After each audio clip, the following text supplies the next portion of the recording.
Hello, friends. Welcome to the Sleep Aliens.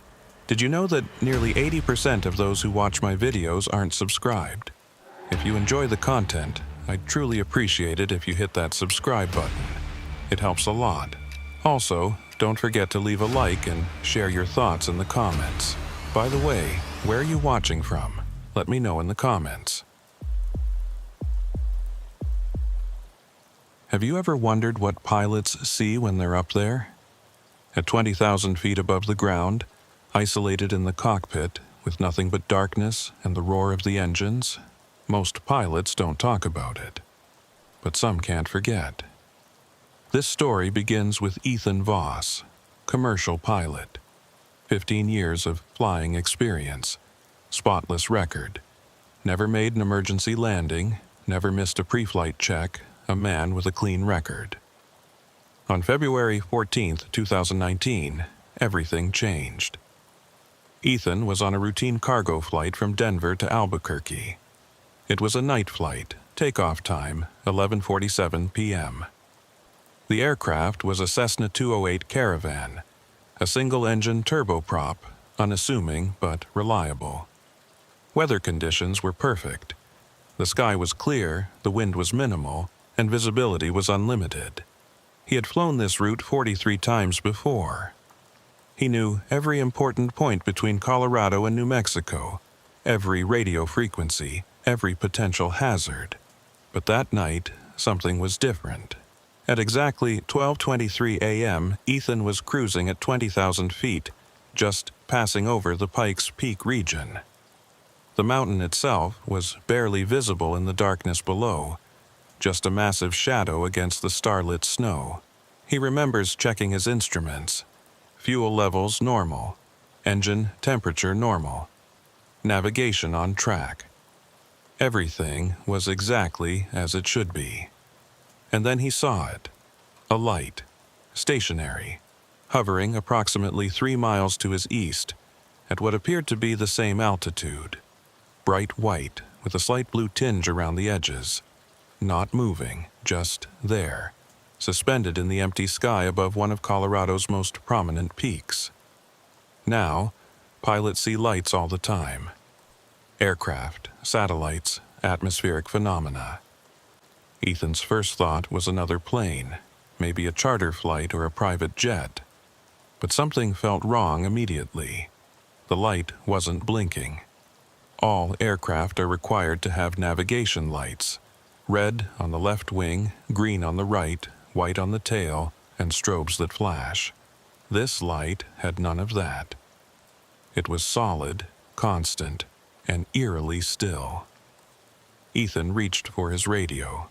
Denver Center, this is November 372 Kilo.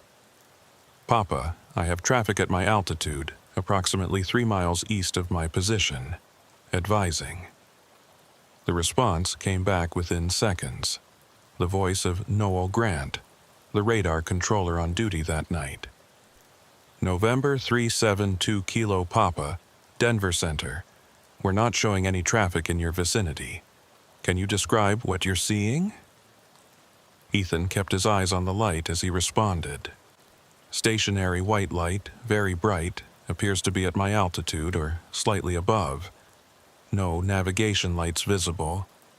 Not moving. There was a pause, longer than usual. When Noel came back on, his voice had changed, more cautious. November 372 Kilo. Papa, confirmed we have 0 traffic on radar in your area. Nearest aircraft is 40 miles southwest of your position. Are you certain of the location? Affirmative. 3 miles due east. It's right there. Another pause. Ethan could hear the faint static on the radio, the soft crackle that filled the silence when no one was transmitting. He glanced at his instruments again. Everything still normal. But when he looked back out the windscreen, the light had moved. Not gradually, not like an aircraft banking or climbing. It had simply relocated. Now it was maybe 2 miles away, and it had descended about 500 feet, still motionless in its new position. Still, that same bright, unwavering white glow, Ethan's heart rate picked up. He keyed the mic again. Denver Center, November 372 Kilo Papa. The light just relocated. Now 2 miles east and approximately 500 feet below my altitude. Say again, November 372 Kilo Papa?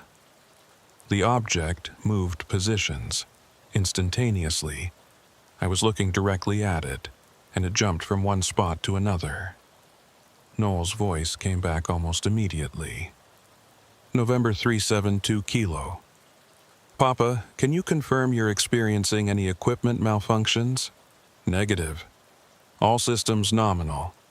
Roger, stand by. Ethan waited. The light hadn't moved again.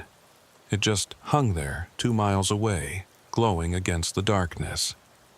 He tried to rationalize it. Maybe it was a ground-based light source reflecting off something in the atmosphere. Maybe it was a tower beacon he'd somehow never noticed before in all his flights over this route. Maybe his eyes were playing tricks on him after hours of staring into the dark. But deep down, he knew better. He'd been flying long enough to recognize when something was genuinely wrong. And this was wrong. Then his radio crackled to life. But it wasn't Noel's voice. Landing clearance revoked. The transmission was strange, distorted, like the words had been stretched and compressed at the same time. The audio quality was poor, degraded, almost as if it were coming from very far away or through some kind of interference. But the words were clear enough. Landing clearance revoked. Ethan felt a chill run down his spine. He wasn't anywhere near landing. He was still 45 minutes out from Albuquerque, cruising at altitude.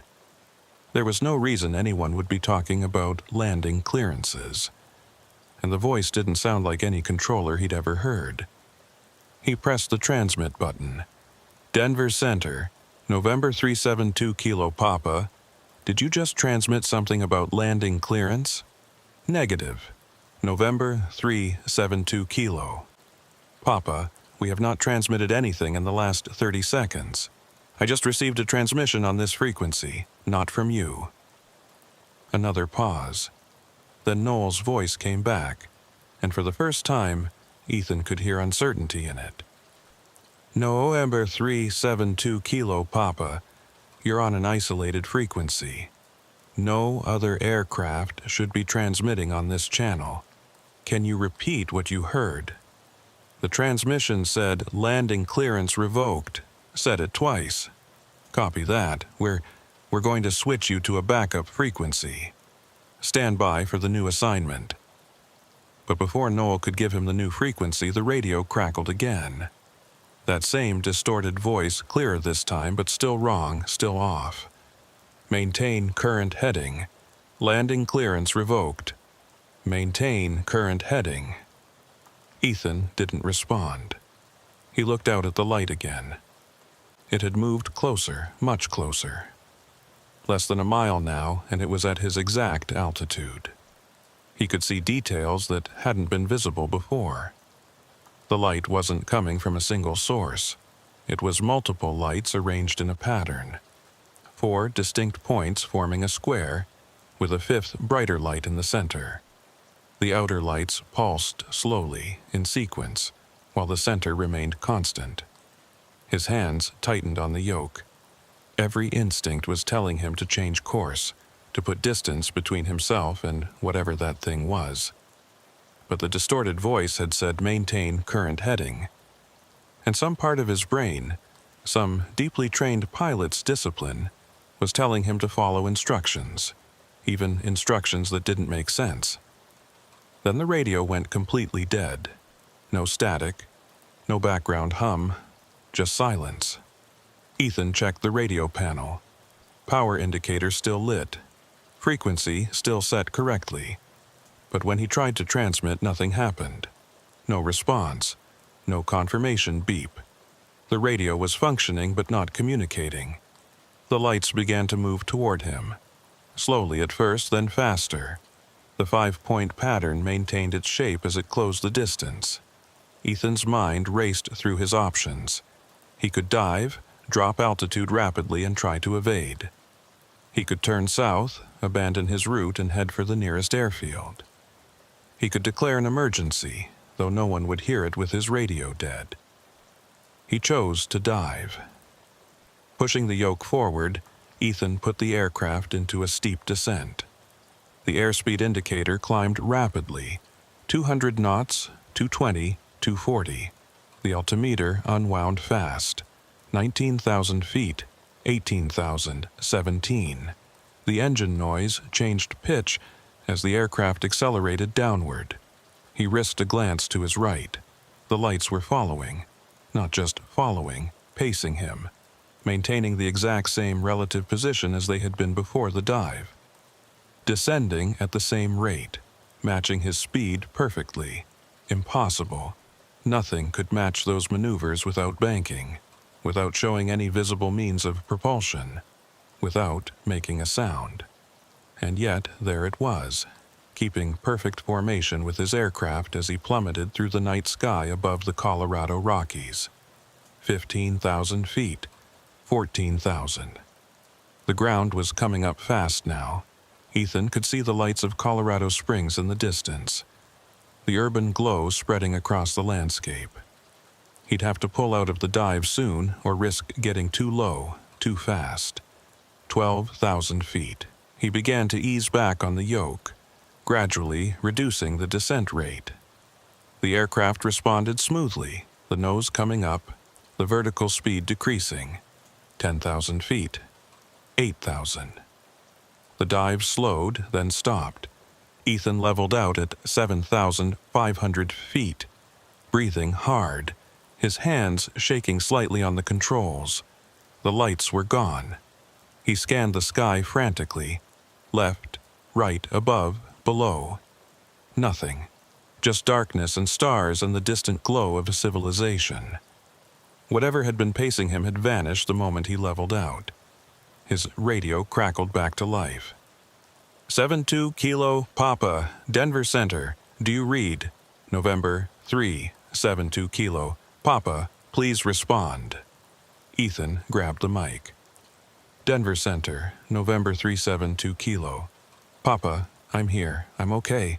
I had to execute an emergency descent. November 372 Kilo Papa. We lost all contact with you for approximately 4 minutes. We were about to initiate search and rescue procedures. What's your status? I'm level at 7,500 feet. All systems appear normal now. I need to file a report when I land. Copy that. November 372 Kilo Papa. Are you able to continue to your destination? Ethan looked at his fuel gauge. Still plenty left. Engine indicators all in the green. His hands were steadier now. Affirmative, continuing to Albuquerque. Roger. We'll have someone meet you on the ground. Maintain current heading and climb back to your filed altitude. But Ethan didn't climb.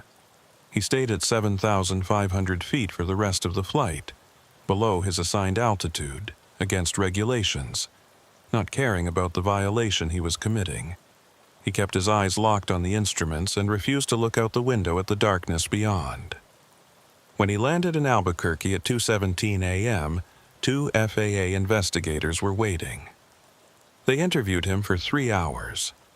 They reviewed his flight logs, checked his medical records, interviewed the radar controller, pulled the audio recordings of the radio transmissions. The strange voice wasn't on the recordings. According to the official logs, those transmissions never happened. But Ethan knew what he'd heard, and he knew what he'd seen. He also knew that Noel Grant, the radar controller on duty that night, would have his own story to tell. Because while Ethan was in the air seeing those lights, Noel was in Denver Center seeing something else entirely. Something that would make both of them realize this wasn't an isolated incident. Something that would lead them to discover that Ethan's encounter was just the first in a series of events that had been happening over Pikes Peak for decades.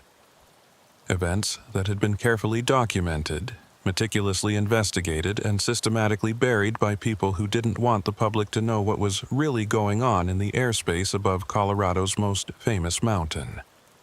But we're getting ahead of ourselves. Before we can understand the full scope of what happened, we need to hear Noel's side of the story. Because what he saw on his radar screen that night would confirm Ethan's worst fears and raise questions that neither of them could answer. Questions about who or what was controlling the airspace above Pikes Peak. Questions about why it was happening. And questions about how many other pilots had seen those lights and never reported them because they were too afraid of being labeled crazy, of losing their licenses, of having their careers destroyed over something they couldn't explain. You see, the thing about UFO encounters is that most people don't report them. They convince themselves they saw something else, something mundane, something that makes sense in the context of the world they understand. They rationalize and minimize and eventually forget, or at least pretend to forget. But some encounters can't be rationalized. Some encounters are too clear, too close, too well documented to be dismissed. And when those encounters happen to people like Ethan Voss, experienced professionals with everything to lose and nothing to gain from making false reports, that's when things get interesting. That's when we start to see patterns. Patterns that suggest these incidents aren't random. Patterns that suggest someone, or something, has been operating in that region for a very long time. Watching. Monitoring. Perhaps even controlling. What you're about to hear is what Noel Grant told investigators during his debriefing. What showed up on his radar screen during those 4 minutes when Ethan Voss was fighting for control of his aircraft 7,000 feet above the dark Colorado landscape. What made an experienced air traffic controller question everything he thought he knew about what's possible in our skies. Are you ready? Because once you hear this, there's no going back to a world where the skies are safe and the lights you see at night are all explainable. Once you hear what Noel saw on that radar screen, you'll understand why so many people in aviation refuse to talk about this subject. Noel Grant had been an air traffic controller for 12 years.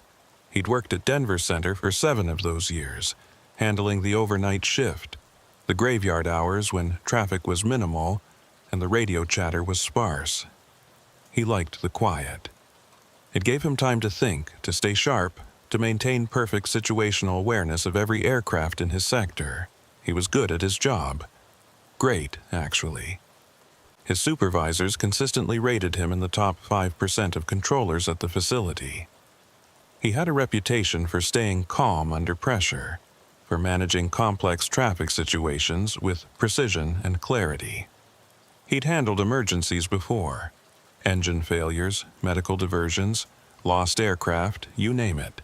He knew how to keep his voice steady, how to guide pilots through crisis situations without adding panic to an already dangerous scenario.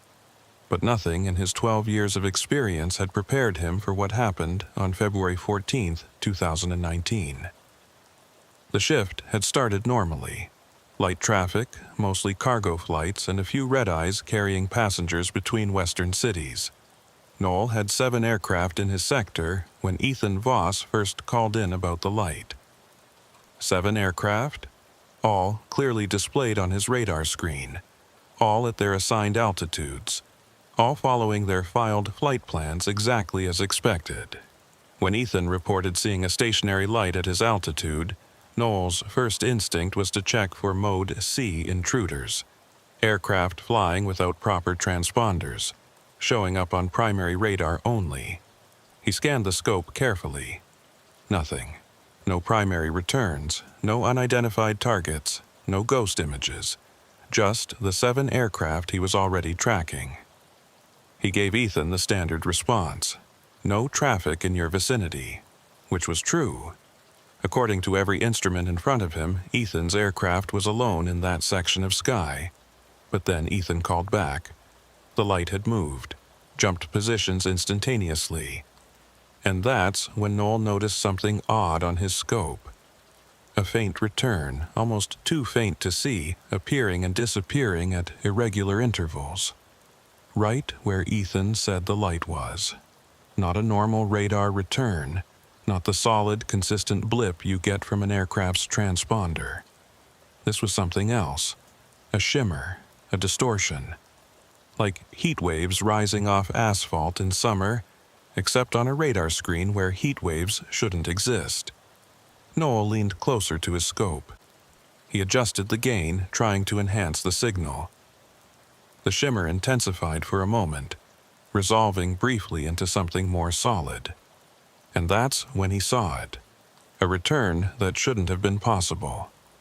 The target was massive, easily 10 times larger than the radar signature of Ethan's Cessna, but it wasn't solid, it was fluctuating, expanding and contracting. The edges weren't clean like a normal aircraft return. They were fuzzy, indistinct, as if the object were somehow phasing in and out of detectability. Noel reached for his supervisor call button, but before he could press it, his radio crackled with that strange transmission. Landing clearance revoked. He heard it, clear as day, coming through on Ethan's assigned frequency. But it wasn't his voice. He hadn't transmitted anything.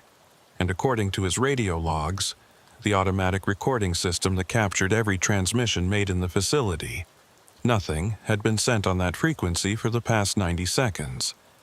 Yet, he'd heard it, and Ethan had heard it. Noel checked his audio panel. All channels normal. No crosstalk from other frequencies. No interference. The transmission had come through on Ethan's frequency specifically, and only on that frequency, which meant it had been targeted, directed, intentional. He looked back at his radar scope. The massive return was closer to Ethan's aircraft now, much closer, less than a mile. And it was moving in a way that violated every principle of aerodynamics Noel understood. No acceleration, no deceleration, just instantaneous position changes, like a chess piece being picked up and placed on a different square. The strange voice transmitted again. Maintain current heading. Landing clearance revoked. Maintain current heading. This time, Noel grabbed a pen and scribbled the exact words on his notepad. Evidence. Documentation. Something concrete to prove this was really happening. Because even as he wrote, he was starting to doubt his own perception. This couldn't be real. Things like this didn't happen in real radar rooms at real ATC facilities.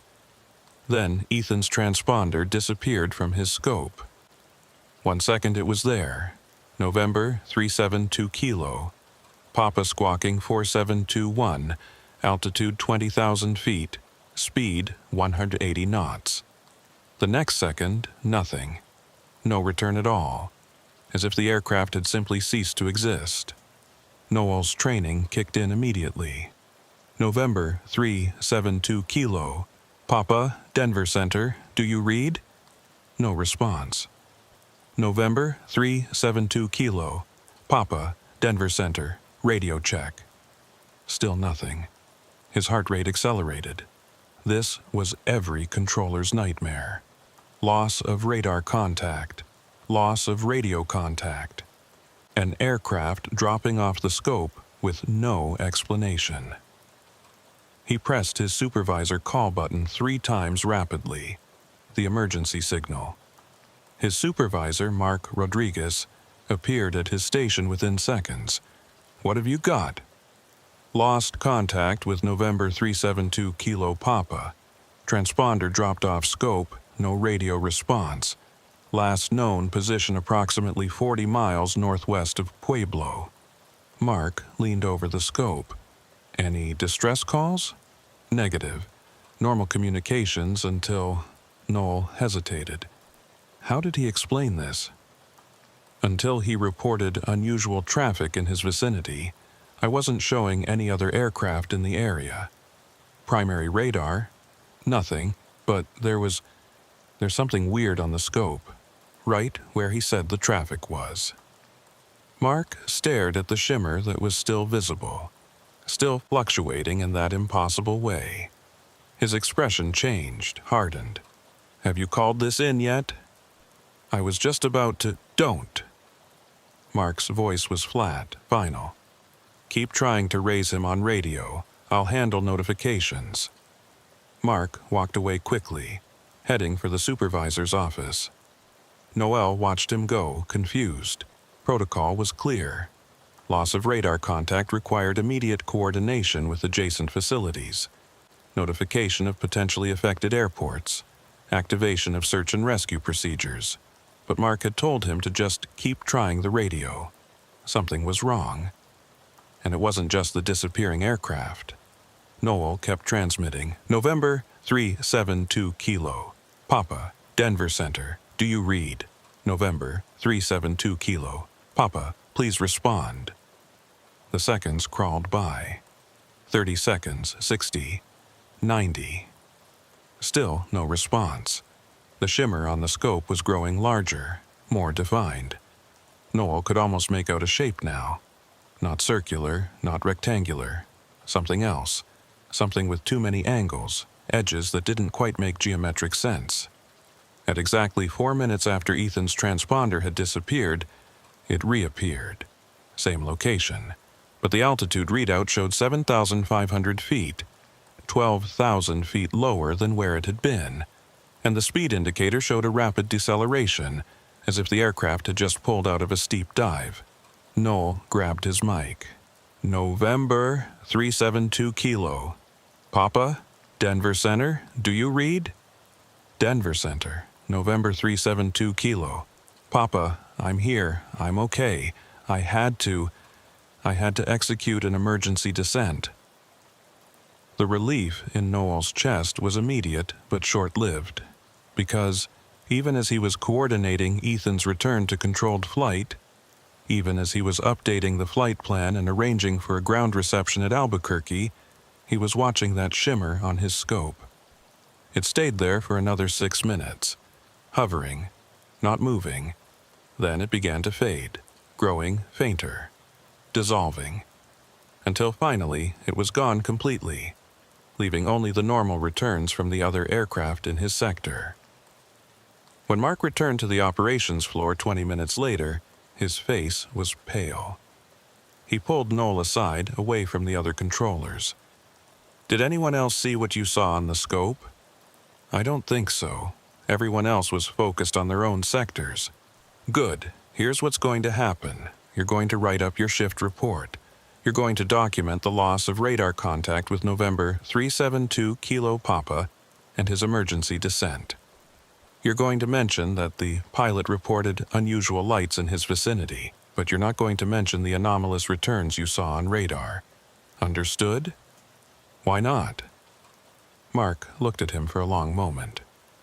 "Because I just spent 15 minutes on the phone with the regional supervisor and 2 people from an agency that doesn't officially exist, and they told me that what you saw tonight falls under a very specific category of event that has very specific reporting procedures. Procedures that don't include standard ATC documentation." "What agency? What category?" "I can't tell you that. What I can tell you is that you're going to be contacted in the next 72 hours. You'll be asked to give a full account of everything you observed. And then you're going to sign some paperwork that says you won't discuss this incident with anyone except authorized personnel." Noel felt anger rising in his chest. This is an aviation safety issue. That pilot could have been killed. That pilot is fine. And this incident will be investigated thoroughly by the appropriate authorities, but not by us, not through normal channels.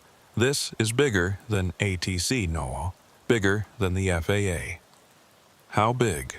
Mark just shook his head. "Big enough that 12 years of experience won't save your career if you talk about this to the wrong people. So do yourself a favor. Write the sanitized report. Wait for the contact. And in the meantime, forget you saw anything unusual on that scope." But Noel couldn't forget. And he didn't want to forget. Because what he'd seen on that radar screen wasn't just an anomaly. It wasn't just a glitch or interference or some explainable phenomenon. It was something intelligent, something that could hide from radar when it wanted to, something that could transmit on specific frequencies without being detected by recording equipment, something that could pace an aircraft through a 12,000-foot dive and then vanish without a trace.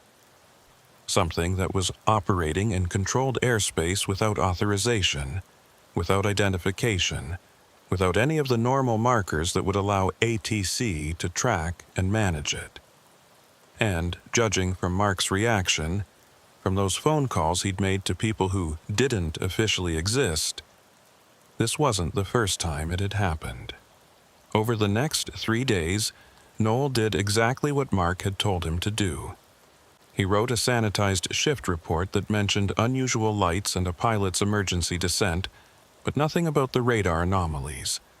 He kept his mouth shut around the other controllers. He went home, slept poorly, and came back for his next shift trying to act like everything was normal. On the third day, 2 men in suits showed up at his apartment. They had credentials, some kind of federal IDs, though not from any agency Noel recognized. They asked him to come with them. Not a request. A polite order. They drove him to Peterson Air Force Base, about an hour south of Denver, into a secure facility underground, into a windowless conference room with reinforced walls and electronic equipment that Noel had never seen before. And they asked him to tell them everything, every detail, every observation. They recorded his statement on multiple devices. They showed him technical diagrams and asked him to identify which patterns matched what he'd seen on his radar scope. They asked about the timing of the events, the size of the anomaly, the behavior of the shimmer. They already knew about the voice transmissions. They had copies of Ethan's statement. They had copies of the original radio logs.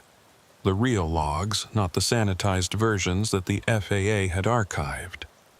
Logs that showed those strange transmissions had indeed occurred, recorded by equipment that wasn't supposed to be listening to that frequency.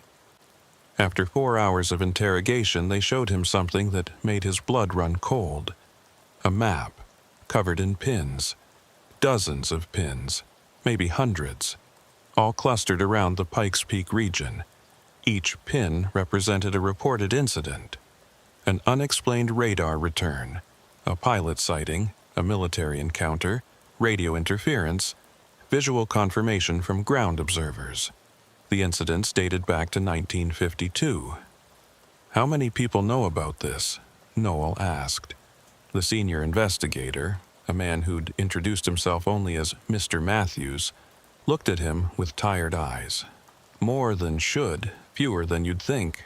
This is one of 17 active investigation zones in North America. Pikes Peak is the oldest and most active.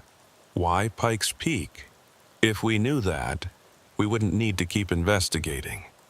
Matthews tapped the map. Something about this location attracts these phenomena. The altitude, the electromagnetic properties of the granite, the military installations.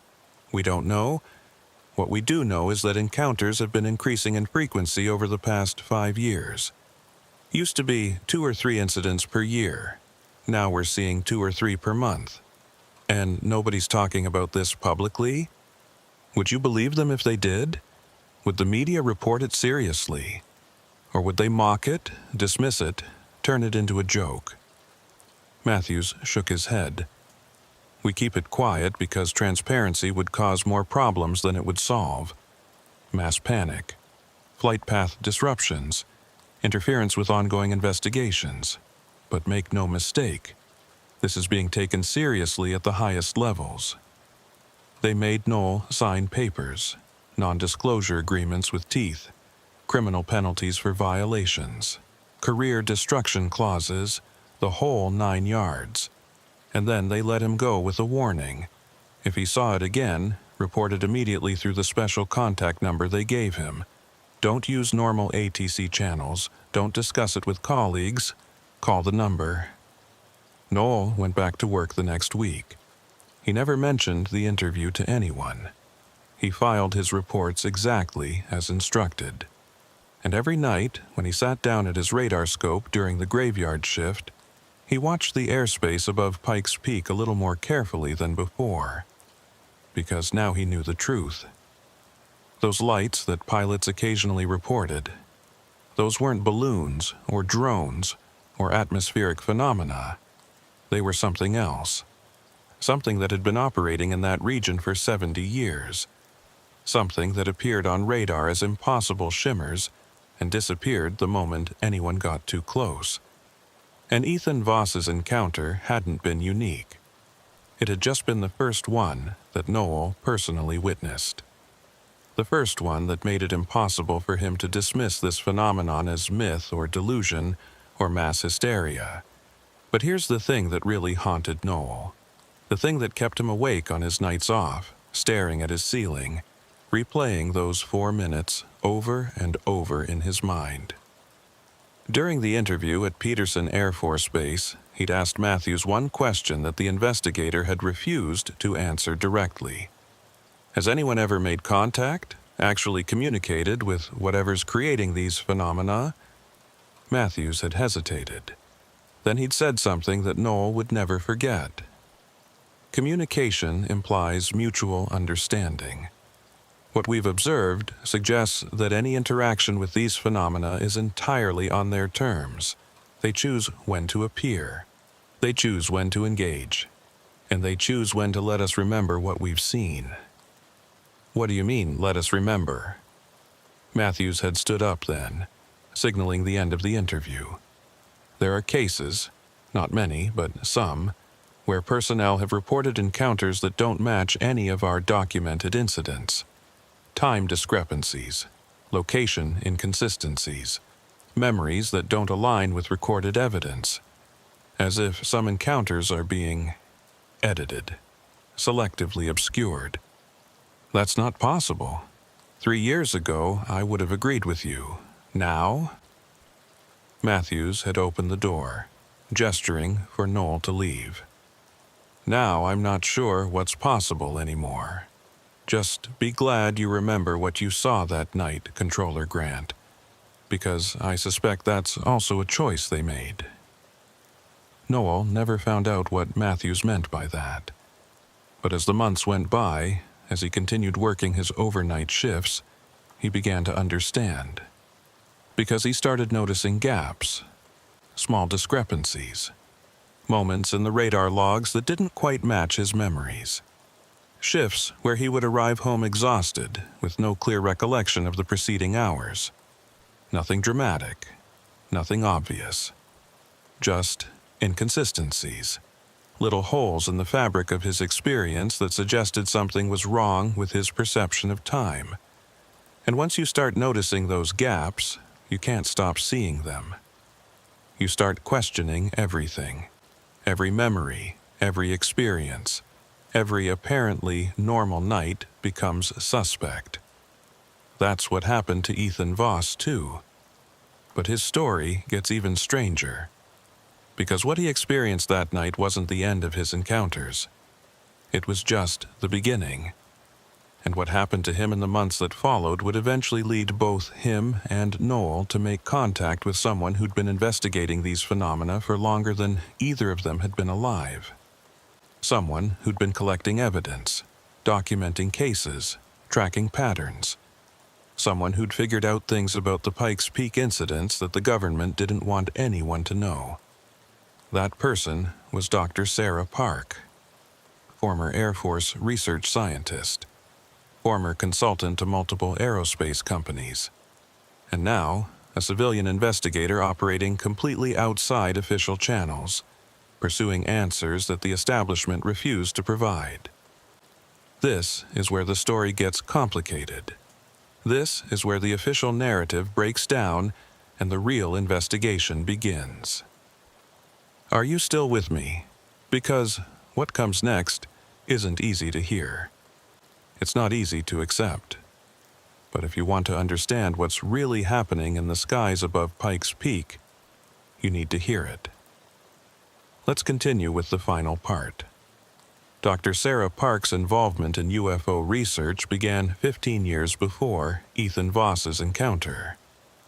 Back in 2004, when she was still working for the Air Force Research Laboratory at Schriever Air Force Base, just 30 miles east of Pikes Peak. Her official title was Senior Aerospace Engineer. Her official duties involved satellite systems, orbital mechanics, and trajectory optimization. Classified work. Important work. Career-making work for someone with her credentials: MIT undergrad, Stanford PhD, publications in prestigious journals, security clearances that went all the way to the top.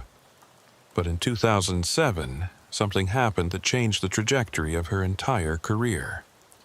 Something that made her walk away from a six-figure salary, a prestigious position, and a future that could have included leading research programs for the Department of Defense. She witnessed something she wasn't supposed to see. And when she tried to report it through official channels, she discovered that the channels weren't as official as she'd thought. It happened during a routine observation session at the Air Force Academy's Astronomical Observatory. Sarah had been invited to use the facility's telescope for some personal research, tracking space debris patterns, mapping orbital decay rates. Nothing classified. Just professional curiosity. She'd been working alone late at night when she noticed something unusual through the telescope. A bright object moving through the field of view. Fast. Too fast to be a satellite. Too controlled to be a meteor. Too deliberate to be debris. She tracked it, adjusted the telescope's orientation, followed the object as it moved across the sky. And what she saw through that telescope made her question everything she thought she understood about aerospace technology. The object was structured, clearly artificial. Approximately 50 meters in diameter, roughly disc-shaped, with visible surface features that suggested engineering rather than natural formation. It was moving at what she estimated to be several thousand miles per hour, making 90-degree turns without visible means of propulsion, without leaving thermal signatures, without generating sonic booms. Impossible. According to every principle of physics and aerodynamics Sarah had studied for 20 years, what she was watching couldn't exist. Yet there it was, captured in the crosshairs of a military-grade telescope, performing maneuvers that would kill any human pilot through sheer G-force. She documented everything, took measurements, recorded timestamps, captured calculations of velocity, altitude, trajectory.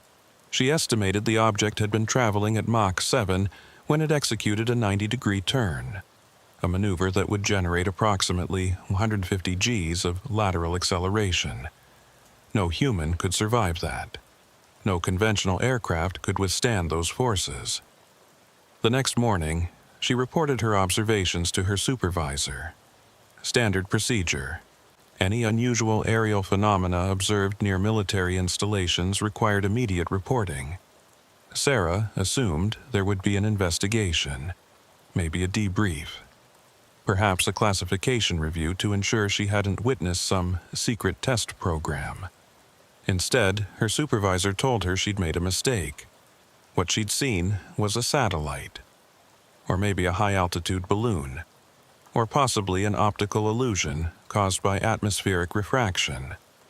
Sarah showed him the calculations, the documented measurements, the impossibility of any conventional explanation. Her supervisor's expression didn't change. He told her to file a standard report, put it in the system, move on. But Sarah couldn't move on because she knew what she'd seen. And she knew that her supervisor's dismissiveness wasn't the confused response of someone trying to make sense of anomalous data. It was the practiced deflection of someone who already knew the truth and was actively concealing it. Over the next 3 months, Sarah began investigating quietly. She talked to other researchers. She reviewed historical reports from the facility. She discovered that the Air Force Academy's observatory had logged dozens of similar sightings over the past 30 years. Structured objects, impossible velocities, 90-degree turns, all documented, all filed. all dismissed. She also discovered that those reports had a pattern. They clustered around specific dates, specific times, and specific locations, all within visual range of Pikes Peak. That's when Sarah started to understand she'd stumbled onto something much bigger than a single observation. This wasn't an isolated phenomenon. It was ongoing, systematic, and being actively covered up by people within the very institution supposedly dedicated to investigating aerial anomalies. She made a choice then. She could stay quiet, keep her job, continue her career trajectory, and pretend she'd never seen anything unusual. Or she could pursue the truth, consequences be damned. She chose truth. Within a year, Sarah had resigned from the Air Force Research Laboratory. She'd burned most of her professional bridges. She'd gone from being a respected aerospace engineer to being regarded as a fringe researcher, a conspiracy theorist, someone who'd gone off the deep end. But she'd also begun assembling the most comprehensive database of UFO encounters in the Pikes Peak region ever compiled. Not just pilot reports and radar data, everything. Ground observations from hikers and climbers, photographic evidence from tourists, audio recordings from amateur radio operators who'd captured strange transmissions, Native American oral histories describing lights in the mountains going back centuries, geological surveys showing magnetic anomalies around certain peaks, incident reports from park rangers, ski patrol, search and rescue teams, hundreds of cases, thousands of data points, patterns that conventional explanations couldn't account for. By the time Ethan Voss had his encounter in February 2019, Sarah had been researching the phenomenon for 12 years. She'd identified 17 distinct types of aerial phenomena recurring in the region. She'd mapped their frequency patterns. She'd correlated them with geomagnetic activity, solar cycles, military exercises, and civilian air traffic. And she'd developed a theory so radical that even other UFO researchers dismissed it. A theory that suggested the phenomena weren't random visitors from distant star systems. They were something else entirely. Something local. Something that had been here in this specific location for a very long time. Sarah received a call about Ethan's encounter 2 weeks after it happened.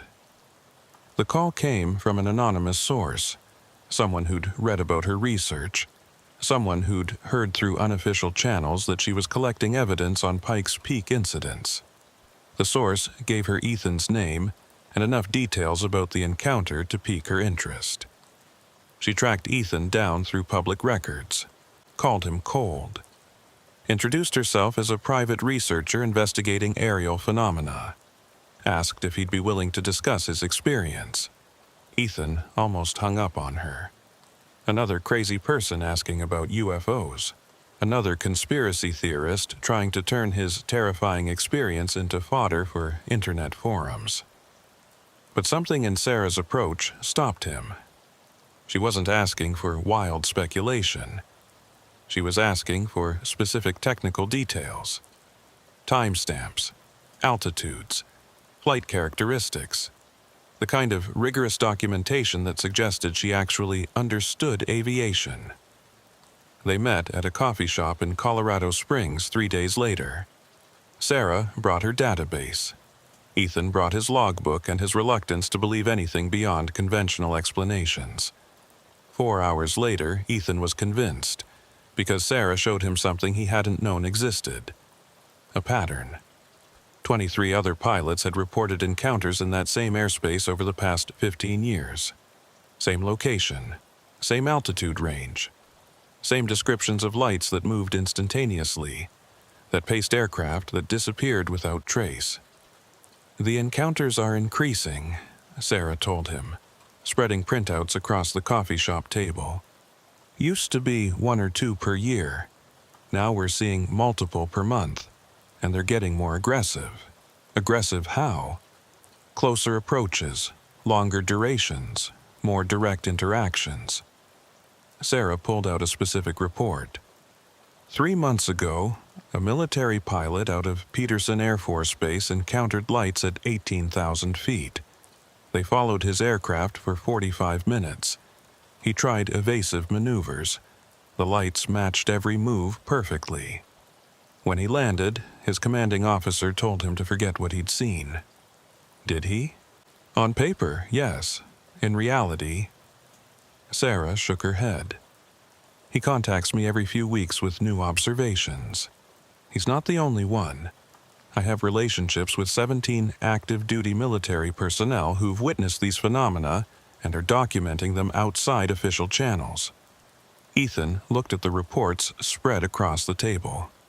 Each one told a story similar to his own. Encounters that couldn't be explained by conventional aircraft or atmospheric phenomena. Objects that moved in ways that violated known physics. Radio interference. Time anomalies. And always the location was the same. Somewhere within visual range of Pikes Peak. Why there? Ethan asked. Why that specific mountain? That's the question that led me to my theory. Sarah pulled out a geological survey map. Pikes Peak isn't just any mountain, it's a batholith, a massive granite formation pushed up from deep in the Earth's crust about 1 billion years ago. The granite has unusual electromagnetic properties, natural magnetic field variations, extremely low radioactivity. And here's the interesting part. There are extensive cave systems beneath the peak, systems that haven't been fully explored, systems that extend for miles underground. You think something's living in caves under Pikes Peak? I think something's been there for a very long time. Long enough to be integrated into the local landscape. Long enough to be considered a natural feature by indigenous peoples who've been in this region for thousands of years. Sarah showed him copies of Native American legends from the Ute tribe. Stories about spirits in the mountains. Beings of light that emerged from underground. Warnings about certain areas where the boundary between worlds was thin. Western science tends to dismiss indigenous knowledge as mythology, Sarah said. But what if they were documenting something real? What if these encounters have been happening for centuries, and we're only now developing the technology to detect and measure them? Ethan felt a chill. Not because Sarah's theory was crazy, because it made sense. More sense than the alternative explanations. More sense than the official dismissals and cover-ups and sanitized reports that pretended these encounters weren't happening at all. "What do you need from me?" he asked. "Everything you remember. Every detail, no matter how small. And if you have any future encounters, I need you to document them and contact me immediately." Ethan agreed, and over the next 6 months he became one of Sarah's primary sources. Because his encounters didn't stop. Every time he flew anywhere near Pikes Peak, something happened. Sometimes just brief flashes of light on the horizon. Sometimes longer observations. Twice more, he experienced radio interference that wasn't captured on official recordings. Through Ethan, Sarah also made contact with Noel Grant. The three of them formed an unofficial investigation team. Pilot, controller, and researcher. Each bringing different expertise, different observations, different pieces of the puzzle. They discovered things the official investigations had missed. They found correlations between encounter frequency and specific lunar phases. They identified radio frequency bands that seemed to trigger increased activity. They documented magnetic field fluctuations that preceded major sightings by an average of 18 hours. They also discovered they weren't alone in their research. Other civilians across Colorado were conducting similar investigations. Some had been doing it for decades. There was an entire underground network of researchers, witnesses, and investigators working outside official channels, sharing data, pooling resources, trying to understand what was happening in their skies. In November 2019, Sarah organized a conference. Private. Invitation only. 53 people attended. Pilots, air traffic controllers, military personnel, scientists, engineers, amateur researchers. They shared evidence. They compared notes. They built a collective understanding that surpassed anything any individual investigation had achieved. And they reached a consensus. Something intelligent was operating in the airspace around Pikes Peak. Something with technology far beyond current human capabilities. Something that seemed to have a specific interest in that location. And something that the official authorities either couldn't or wouldn't address openly. The question was, what should they do about it? Some advocated for public disclosure. Hold a press conference, release the evidence. Force the conversation into the mainstream. Others argued for continued quiet research. Build the case methodically. Document everything. Wait for the right moment. In the end, they decided on a middle path. They would continue investigating privately. They would document every new encounter with rigorous precision. And they would wait for a case so clear, so well documented, so impossible to dismiss that it would force official acknowledgement. That case came 14 months later, in January 2021.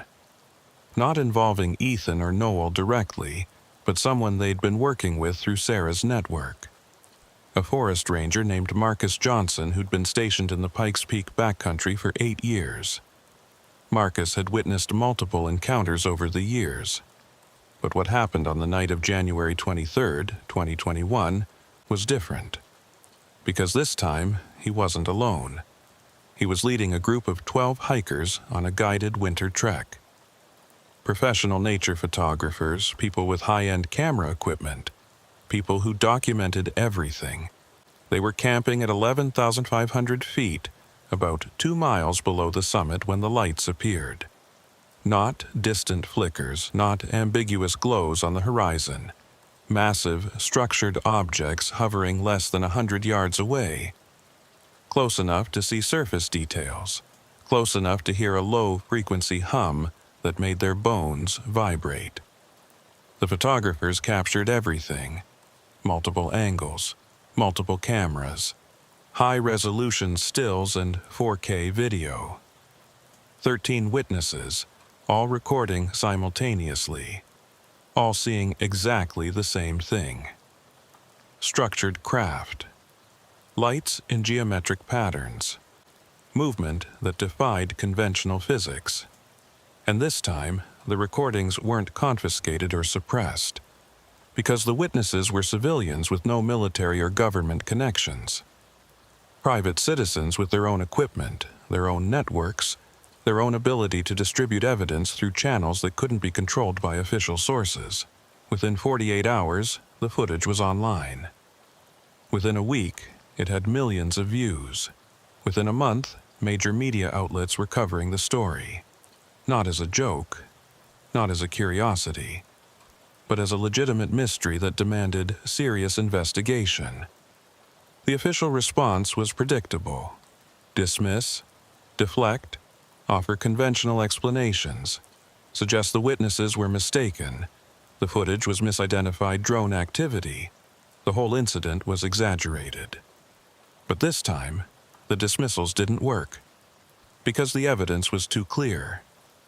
The witnesses were too credible, and Sarah's network had years of corroborating data ready to release. The Pikes Peak phenomenon became national news. Congressional representatives started asking questions. Aviation authorities were forced to acknowledge the pattern of unexplained encounters. Military officials had to admit they'd been receiving reports for decades. It didn't lead to full disclosure. It didn't result in official confirmation of extraterrestrial technology. But it cracked the dam. It forced the conversation into mainstream discourse. It made it acceptable for credible witnesses to come forward without destroying their careers. And it validated everything Ethan, Noel, and Sarah had been investigating for years. Today, the Pikes Peak phenomenon is still happening. Encounters are still being reported. Official investigations are ongoing, both the acknowledged ones and the classified programs that continue to operate in the shadows. Ethan still flies. He's learned to navigate the region carefully, to watch for the telltale signs that something unusual is happening. He's had 7 more encounters since that first night in February 2019, each one documented, each one added to Sarah's database. Noel still works at Denver Center. He's one of several controllers who now have special protocols for handling encounters in that airspace. Unofficial protocols. Instructions that exist outside the standard operating procedures. Code phrases that alert supervisors to situations requiring attention from agencies that don't officially exist. And Sarah continues her research. Her database now contains over 400 documented cases. She works with international researchers who've identified similar phenomena at other locations around the world. Mountains, geological formations with unusual electromagnetic properties, places where the boundary between the known and unknown seems particularly thin. She hasn't solved the mystery. She doesn't know exactly what these phenomena are, where they come from, or what their purpose might be. But she's accumulated enough evidence to prove they're real. To prove they've been real for a very long time. And to prove that the official silence on the subject isn't ignorance. It's policy. The story doesn't have a neat ending, because it's not finished. The lights are still appearing over Pikes Peak. Pilots are still reporting encounters. Controllers are still seeing anomalies on their radar scopes. And researchers like Sarah are still collecting evidence, one case at a time, building toward an understanding that conventional science isn't quite ready to acknowledge. But here's what we know for certain. Something is happening in that region. Something intelligent, something technological, something that operates by rules we don't fully understand. And the people who've witnessed it, the pilots who've seen lights pace their aircraft, the controllers who've watched impossible objects on their radar screens, the civilians who've captured footage on their phones, they're not crazy. They're not lying. They're not mistaken. They're witnesses to a phenomenon that challenges everything we think we know about what's possible in our skies. A phenomenon that governments have been documenting and investigating for decades, while simultaneously denying its existence to the public. The truth is out there. Not in some distant galaxy. Not in some speculative future. Right here, right now, in the airspace above Colorado's most famous mountain. The question isn't whether it's real anymore. The evidence has answered that question definitively. The question now is, what are we going to do about it? Ethan Voss asks himself that question every time he flies near Pikes Peak. Noel Grant asks it every night he sits at his radar scope. Sarah Park asks it every time she adds a new case to her database. They don't have the answer yet, but they're still looking, still documenting, still investigating, because they know that understanding this phenomenon isn't just about satisfying curiosity. It's about understanding our place in a universe that's far stranger and more complex than we've been willing to admit. And maybe, just maybe, it's about making contact. Real contact. Not the one-sided observations we've been experiencing, but genuine communication with whatever intelligence is operating those lights, performing those impossible maneuvers, maintaining a presence in that specific location for reasons we can't yet fathom. That's the goal. That's what keeps researchers like Sarah going despite the ridicule, the career damage, the institutional resistance. That's what makes pilots like Ethan continue documenting encounters despite the skepticism and the bureaucratic dismissals. That's what drives controllers like Noel to maintain vigilance despite being told to ignore what they're seeing on their scopes. Because they know the truth. And once you know it, once you've seen those lights, once you've watched those impossible maneuvers, once you've experienced the reality of something operating in our skies with technology beyond our current understanding, you can't unknow it. You can't go back to a world where these encounters are just myths and stories.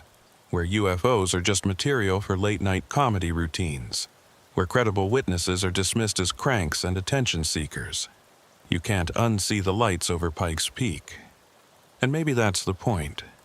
Maybe these phenomena appear to specific people, in specific circumstances, because those people will do something with the information. Because they'll document it, investigate it, share it. Because they'll crack the dam of official silence, one case at a time, until the truth can no longer be contained. If you're ever flying over Colorado at night, look out your window. Especially if you're passing near Pikes Peak. Watch the sky carefully. Pay attention to lights that move in ways they shouldn't. Listen for strange transmissions on the radio. Notice if your instruments show brief anomalies that don't make sense. Because if what Ethan, Noel, and Sarah have documented is accurate, there's a reasonably good chance you'll see something. Something that will make you question everything you thought you knew about what's possible. And when that happens, you'll have a choice. You can rationalize it, dismiss it, forget it. Or you can do what they did. Document it, share it, add your piece to the puzzle. Because the more of us who acknowledge what's really happening in our skies, the harder it becomes for the authorities to maintain the fiction that it's not. The truth is out there. In fact, the truth is right here. Hovering over Pikes Peak. Waiting to be acknowledged. The question is, are you ready to see it?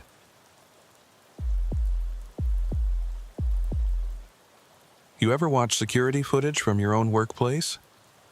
Most people haven't. Why would you? Nothing interesting ever happens. Just hours of empty rooms, routine movements, the mundane documentation of ordinary time passing. Until something appears that shouldn't be there. Camila Torres had been a park ranger for the Rocky Mountain National Park Service for 11 years. She'd worked everything: trail maintenance, search and rescue, visitor education, wildlife management. But for the past 3 years, her primary assignment had been the Estes Ridge Observation Station, a remote outpost at 10,800 feet, accessible only by a rough 4-mile service road that was impassable half the year. In winter, you got there by snowmobile. In summer, by a park service truck that had seen better decades.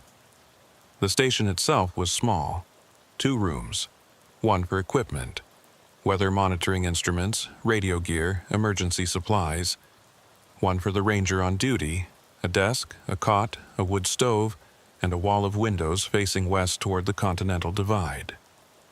The windows were the whole point. Unobstructed views across 40 miles of wilderness. Perfect for spotting wildfires, monitoring weather patterns, observing wildlife movements, and perfect for seeing things in the sky. Camila had done dozens of overnight shifts at Estes Ridge. She liked them. The solitude, the silence, the way the darkness transformed familiar mountains into alien landscapes. Most rangers hated the overnight assignments.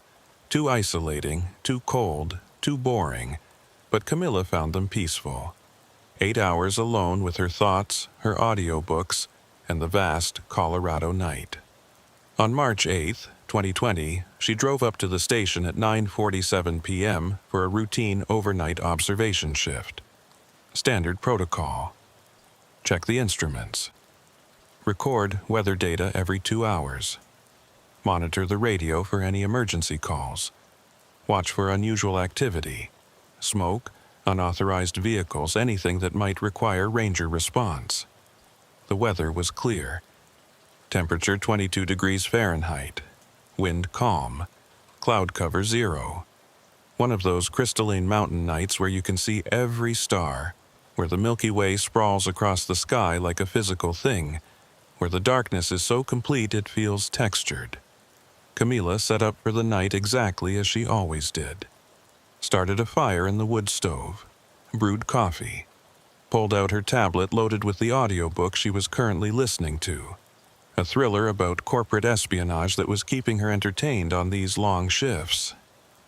She also activated the station's surveillance system. Now, this is important. The observation station had been equipped with a basic security setup the previous year. Nothing sophisticated, just 4 cameras, one covering the exterior door, one covering the equipment room, one covering the observation room where Camilla would be spending her shift, and one mounted outside, facing west, primarily used for time-lapse photography of weather patterns. The cameras recorded continuously to a digital system that stored footage for 30 days before automatically overwriting. Standard security protocol. The recordings had been useful exactly twice in the 3 years since installation. Once, when equipment had been damaged, and they needed to review footage to determine if it was weather-related or vandalism, and once when a black bear had broken a window trying to get inside. Mostly, the cameras just ran, recording nothing more interesting than rangers sitting at desks, drinking coffee, and trying to stay awake. Camilla activated the system at 10:15 p.m. She noted the timestamp in her shift log, standard procedure. Then she settled into the observation chair by the windows and started her audiobook. At 11:43 p.m. she saw the lights, 3 of them. Blue, bright enough to cast shadows, moving slowly across the sky from north to south, maintaining perfect formation. They weren't at high altitude. Camilla estimated maybe 5,000 feet above the valley floor, which put them roughly at her eye level given the station's elevation. Close enough that she could see they weren't point sources. Each light had dimension, structure, a blue glow with darker shapes at the center. Her first thought was aircraft. Maybe military helicopters from Fort Carson running night exercises. But helicopters make noise. A lot of noise, especially in the thin mountain air where sound carries for miles. These lights were silent. Completely silent. Moving at maybe 30 miles per hour, steady and deliberate, making no sound at all. Camilla stood and moved closer to the windows. The lights continued south, maintaining their triangular formation. She watched them for approximately 2 minutes before they disappeared behind a ridgeline. Her heart rate had increased. Not from fear, from excitement. From the sudden awareness that she was witnessing something unusual, something that should be documented. She grabbed her phone and checked the time. 11:45 p.m. Then she made a note in her shift log. 3 unidentified lights observed moving south across western sky. Silent. Formation maintained. No obvious source. Professional, factual. The kind of observation report that would go into the official record without raising any red flags. But privately, Camilla was thinking what everyone thinks when they see lights in the sky that don't behave like they should. What the hell was that? She returned to her chair, but she'd lost interest in her audiobook. She spent the next hour watching the sky, hoping the lights would reappear. They didn't. At 1:00 a.m., she made her scheduled weather observation. At 1:15 a.m., she refilled her coffee. At 2:30 a.m., she finally gave up her vigil and returned to her audiobook, convincing herself she'd seen something mundane that her tired brain had interpreted as mysterious. By 3 a.m., she'd almost forgotten about the lights. She was deep into a particularly tense chapter of her book, her attention completely absorbed by the narrative. She didn't notice the blue glow starting to illuminate the observation room. She didn't see the shadows shifting. She didn't realize anything was wrong until her tablet died. Not the battery. The tablet had been at 78% charge. It just stopped. Screen went black mid-sentence. Camilla pressed the power button. Nothing. She checked the charging cable, properly connected. She tried the power button again, holding it for a full 10 seconds. The tablet remained dead. That's when she noticed the glow. Blue light was streaming through the western windows. Bright. Much brighter than the lights she'd seen earlier. So bright that it was illuminating the entire observation room, casting sharp shadows, making it difficult to look directly outside without squinting. Camilla stood and moved toward the windows. Her hands were shaking. Not trembling, actually shaking. Some primitive part of her brain was screaming at her to move away from the windows, to hide, to call for help. But her training overrode the instinct. She was a ranger.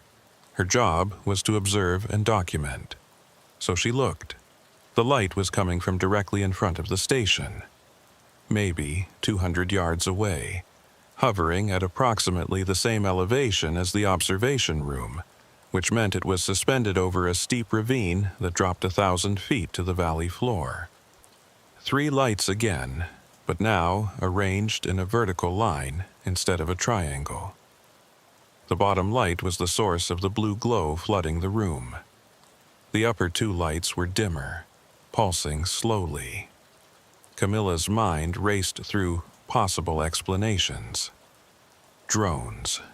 But drones carrying lights that bright would be massive, and the battery weight would make hovering in one place nearly impossible. Helicopters. But there was still no sound. Advanced military technology. Maybe. Probably. That had to be it. She reached for her radio to report the sighting. Her hand was halfway to her belt when the lights moved. Not gradually. Instantaneously. One moment they were 200 yards away, the next moment they were 10 yards away, directly outside the windows, so close that Camilla could see individual components within the light sources. She stumbled backward. Her shoulder hit the wall. The blue glow intensified until the entire room was bright as day. She could see every detail, the grain in the wooden floorboards, the dust on the windowsills, her own terrified reflection in the glass. And then, just as suddenly, the lights vanished. Not moved away, not dimmed gradually, just gone. The room plunged back into darkness, so complete that Camilla's eyes couldn't adjust. She stood there, back against the wall, breathing hard, waiting for her vision to return. It took almost a full minute before she could see anything beyond vague shapes. When her eyes finally adjusted, the observation room looked exactly as it had before. Wood stove still burning, coffee cup on the desk. Everything normal. Everything except the lingering after-image of blue light burned into her retinas, and the absolute conviction that she'd just experienced something that shouldn't have been possible. She checked her watch. 3:07 a.m. The entire encounter had lasted less than 10 minutes. Her hands were still shaking. Her heart was pounding. But her training was kicking back in. Document, record, report. She moved to the desk and grabbed her shift log, started writing a detailed account of what she'd observed. 3 lights, blue glow, silent approach. Instantaneous movement. She was careful with her language. Factual, objective. No speculation. No emotional description. Just the observations that could be verified, corroborated, defended. At 3:15 a.m., she tried her tablet again. It powered on immediately, showing 76% battery remaining, as if it had never died. Camilla stared at the screen, confused. Had she imagined the tablet dying? Had the stress of seeing the lights made her think it had shut down when it had just gone into sleep mode? She didn't believe that, but she had no way to prove otherwise. At 5:47 a.m., another ranger arrived for the day shift. Marcus Perry, good guy, 20 years with the Park Service. He drove up in the snowmobile, carrying supplies for the next overnight shift. Camilla met him outside, eager to have another human being around, someone who could confirm she wasn't losing her mind. "How was the night?" Marcus asked, unloading supply containers from the snowmobile's cargo rack. "Unusual," Camilla said. She told him about the lights, all of it. The initial sighting, the blue glow, the impossible movement. Marcus listened without interrupting, his expression neutral. When she finished, he was quiet for a moment. Then he said, "You're not the first." "What?" You're not the first ranger to see lights from this station. It happens maybe once or twice a year, always at night, always when someone's here alone." Marcus looked uncomfortable. "Most rangers don't report it. They mention it to me or to other rangers, but they don't put it in official logs." "Why not?" "Because reporting unexplained lights in official documentation tends to raise questions about the observer's reliability. And when you work for the Park Service, reliability is everything." Marcus shrugged. "I've never seen anything myself. But I've heard enough stories from enough credible people that I believe something's going on up here." Camilla felt a mixture of relief and frustration. Relief that she wasn't alone, that other rangers had witnessed similar phenomena. Frustration that some unwritten code of silence had kept these incidents from being properly documented and investigated. "I'm going to report it," she said. "Official report. Everything I saw." Marcus nodded slowly. "That's your call. Just be prepared for people to be skeptical, and be prepared for the possibility that it might affect how you're perceived." Camilla filed her report that afternoon. Detailed, comprehensive. Exactly what she'd observed and when. She sent it to her supervisor, then copied it to the park's incident database. Official record, no ambiguity. The response came 2 days later. A phone call from her supervisor. The report had been received. It would be filed appropriately. And Camilla was scheduled for a follow-up interview with park administration the following week. The interview took place in a small conference room at park headquarters. 3 people were present. Camilla's supervisor, a regional administrator Camilla had never met, and someone identified only as a consultant from the Department of Interior. No name, just a title. They asked questions. Specific questions about the light's appearance, behavior, duration. Questions about Camilla's health, her sleep patterns, her stress levels. Questions about whether she'd consumed any substances, medications, alcohol, anything that might affect perception. Questions about the station's equipment. Had she checked for malfunctions, electromagnetic interference, anything that might explain unusual visual phenomena? Camilla answered every question honestly.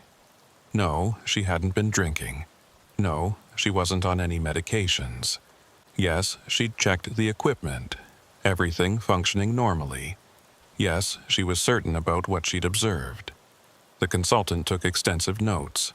Never looked directly at Camilla. Just wrote continuously in a leather-bound notebook, occasionally asking for clarification on specific details.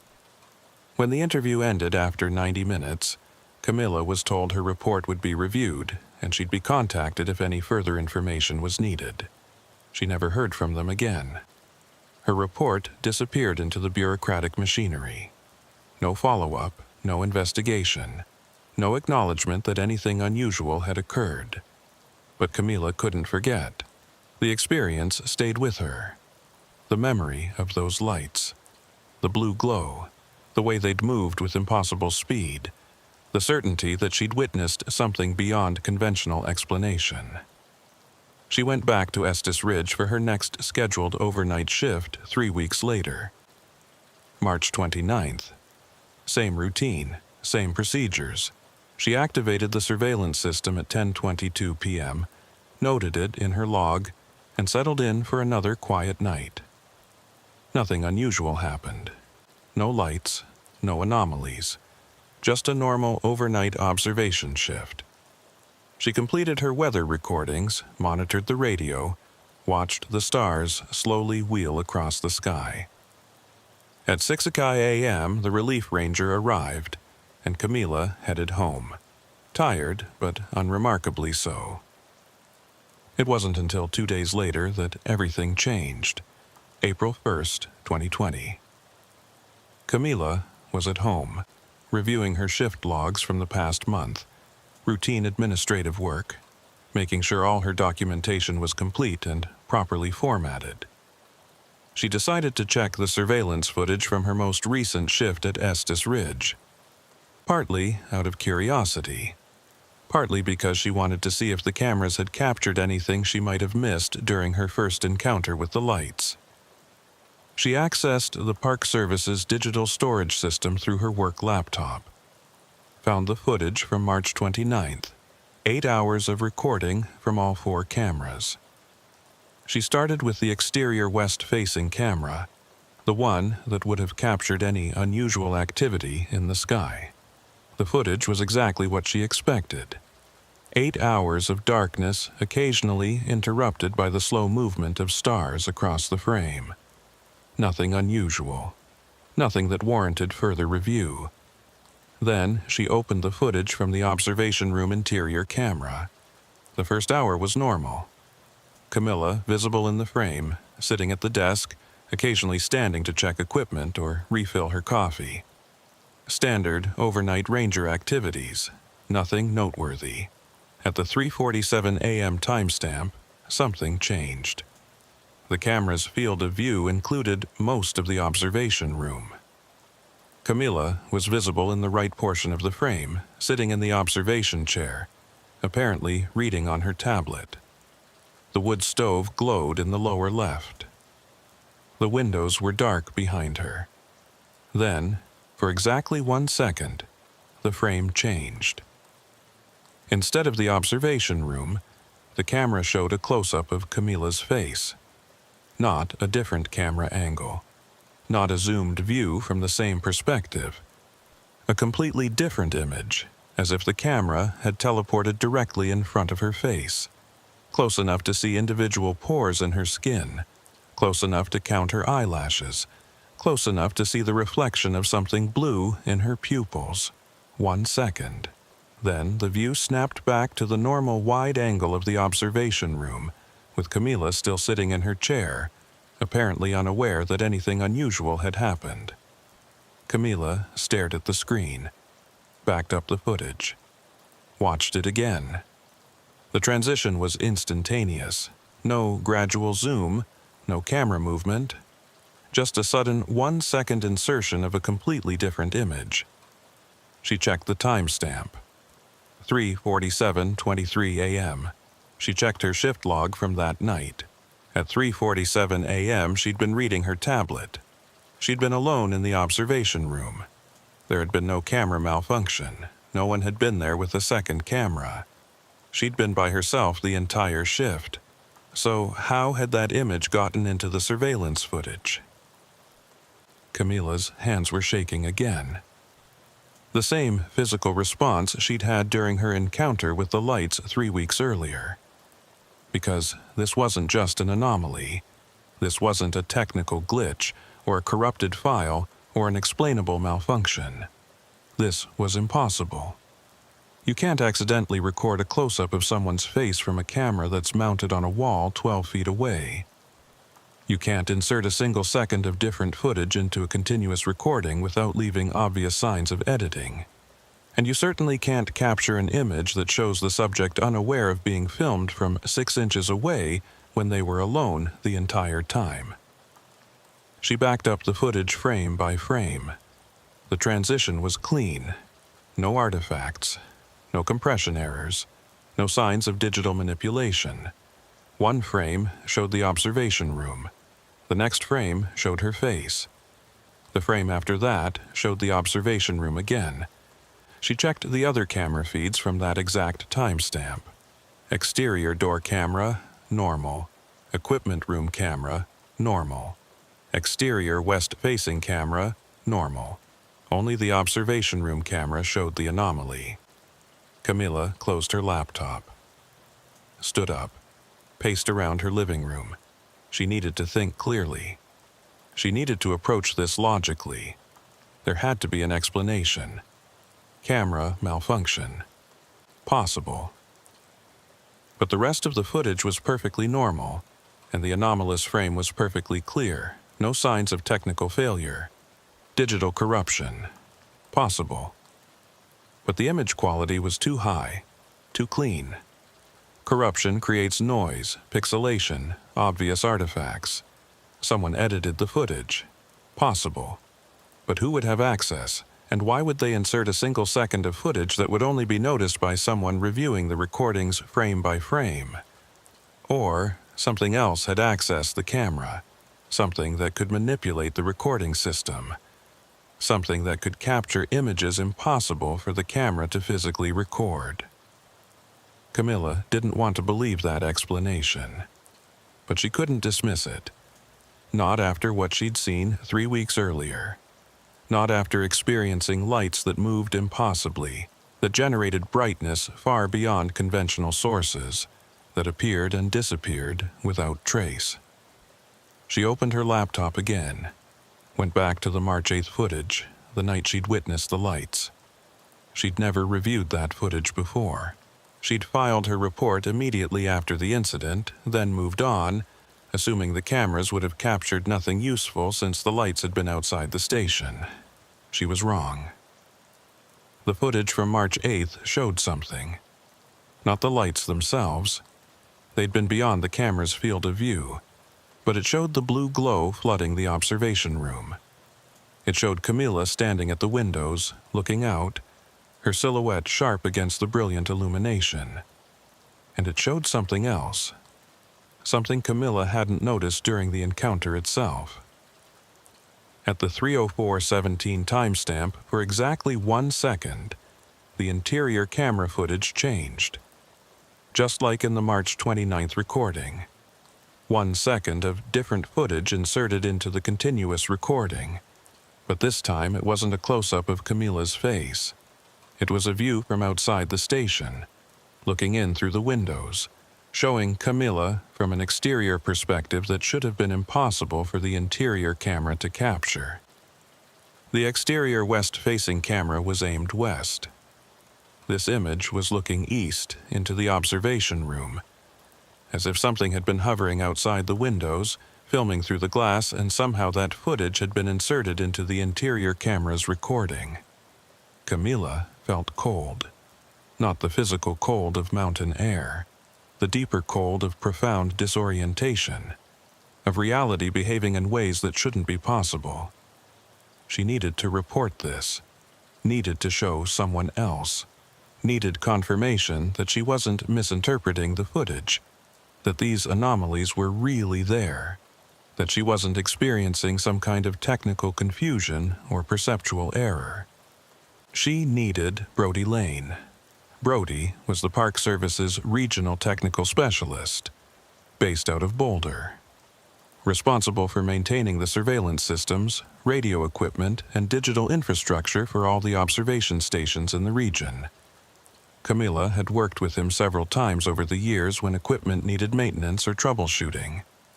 He was good, meticulous, the kind of technician who could diagnose problems that stumped everyone else. More importantly, he was someone who wouldn't dismiss unusual findings without investigation. Someone who understood that technical anomalies sometimes revealed things that conventional explanations couldn't account for. Camilla sent him an email. Vague. Careful. Just mentioning that she'd discovered some unusual artifacts and surveillance footage and would appreciate his technical expertise in reviewing them. Could he meet her at the Park Service office in Boulder sometime in the next few days? Brody responded within an hour. He could meet her tomorrow afternoon. Bring the footage. He'd take a look. That night, Camilla barely slept. She kept thinking about that 1 second image. Her face, captured from impossible proximity. The blue reflection in her pupils. The absolute certainty that she'd been alone, that no one and nothing had been that close to her during her shift. Unless something had been there. Something she hadn't seen. Something that didn't register to her perception but registered to the camera. Something that could manipulate recording systems. Something that wanted to document its presence without being directly observed. The thought terrified her, but it also drove her forward. Because if this footage showed what she thought it showed, it wasn't just about her experience anymore. It was evidence. Concrete, verifiable evidence of phenomena that official channels refused to acknowledge. and that meant everything was about to change. Tomorrow, she would show Brody the footage, and together they would begin to understand exactly what had been recording them from Estes Ridge, what had been watching, what had been documenting, and what it meant that something could insert images into supposedly secure surveillance systems without leaving any trace of how it had been done. You ready to see what Brody discovered? Because what he found in that footage would lead them both down a path that would challenge everything they thought they understood about surveillance technology, about what's possible in our mountains, and about who, or what, was really watching from the darkness above Colorado's wilderness. Brody Lane had been troubleshooting digital surveillance systems for the National Park Service for 7 years. Before that, he'd worked private sector, security installations for corporate buildings, network infrastructure for data centers, the kind of technical work that paid well but felt meaningless. He'd joined the Park Service because he wanted to do something that mattered, something that felt connected to the real world, rather than just abstract data flowing through fiber optic cables. He'd seen a lot of weird technical glitches over those 7 years. Cameras that mysteriously shut off during critical moments. Digital artifacts that looked like faces in static. Files that corrupted in patterns that seemed almost intentional. But he'd always found explanations. Hardware failures. Electromagnetic interference. Compression algorithms creating false patterns. There was always a technical explanation. Always. Until Camila Torres showed him the footage from Estes Ridge. They met at the Boulder office on April 2, 2020.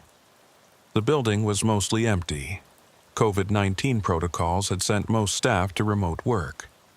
Brody had his own office, a small, windowless room filled with monitors, testing equipment, and server racks. Camila arrived at 2:30 p.m. carrying a laptop and a USB drive with copies of the surveillance footage. "Thanks for meeting with me," Camila said, settling into the chair across from Brody's desk.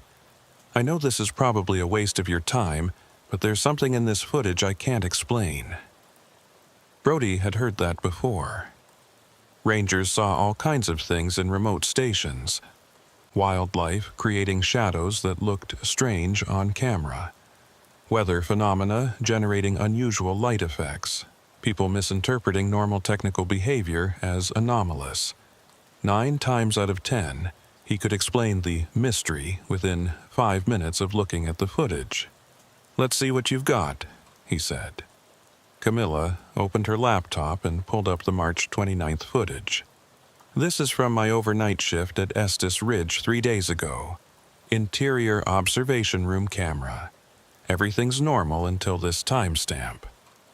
She navigated to 3:47:23 a.m. and played the footage at normal speed. Brody watched the observation room view, saw Camila sitting in her chair reading, everything appearing normal. Then, the image changed for exactly 1 second. A close-up of Camila's face, replacing the wide room view. Then instantly back to the normal perspective. Brody blinked. "Can you play that again?" Camila backed up the footage and played it again. Same result. 1 second of completely different footage inserted seamlessly into the continuous recording. "Okay," Brody said slowly. "That's unusual. Could be a splicing artifact. Sometimes when files are copied or transferred, you can get frame insertion errors. Do you have the original file, or is this a copy? This is direct from the Park Service storage server. No transfers, no copies. This is the original continuous recording from the camera." Brody pulled his keyboard closer and opened the metadata viewer. Every digital video file carries embedded information. Creation date, modification history, codec details, compression parameters. If the file had been edited or altered, the metadata would show it. The metadata was clean, single continuous recording, no edits, no modifications created, March 29, 2020, at 10:22 p.m. Closed March 30th at 6:18 a.m. One uninterrupted file covering the entire overnight shift. That's impossible, Brody muttered. You can't insert a frame into a continuous recording without the metadata showing an edit event. I know, Camilla said. But there it is.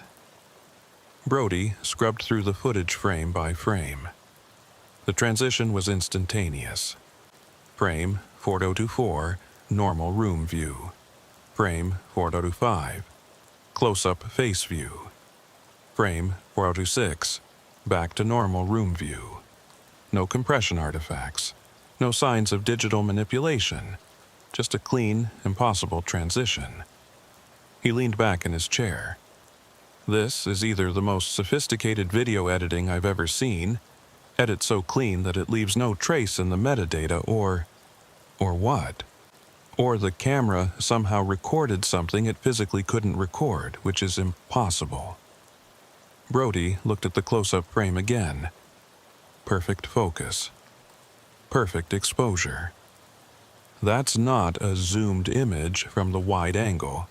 That's a completely different shot taken from maybe 6 inches away from your face. How close was the nearest other camera? There wasn't one. I was alone in the station. The only cameras were the fixed surveillance units.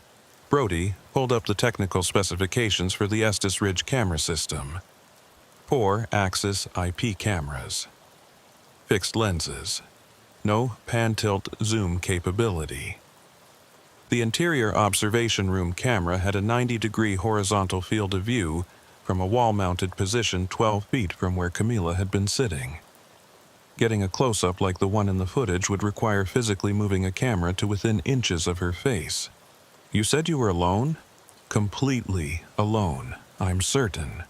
Brody studied the close-up frame more carefully. Something caught his attention. Do you see this? In your pupils, there's a reflection. Camilla leaned closer to the monitor. I saw that. I thought it might be the wood stove, but it's not orange enough for fire. Brody enhanced the image, adjusting brightness and contrast. The reflection became clearer, blue, distinct, shaped like... It looks like light sources, multiple points, arranged in a pattern. Camilla went very still. I saw lights 3 weeks ago, during a different shift. Blue lights moving in formation outside the station. I filed a report. Did the cameras capture those lights? Not the lights themselves, but... Camilla opened a different file, the March 8th footage. She navigated to the timestamp during her encounter with the lights and played it. Brody watched the blue glow flood the observation room.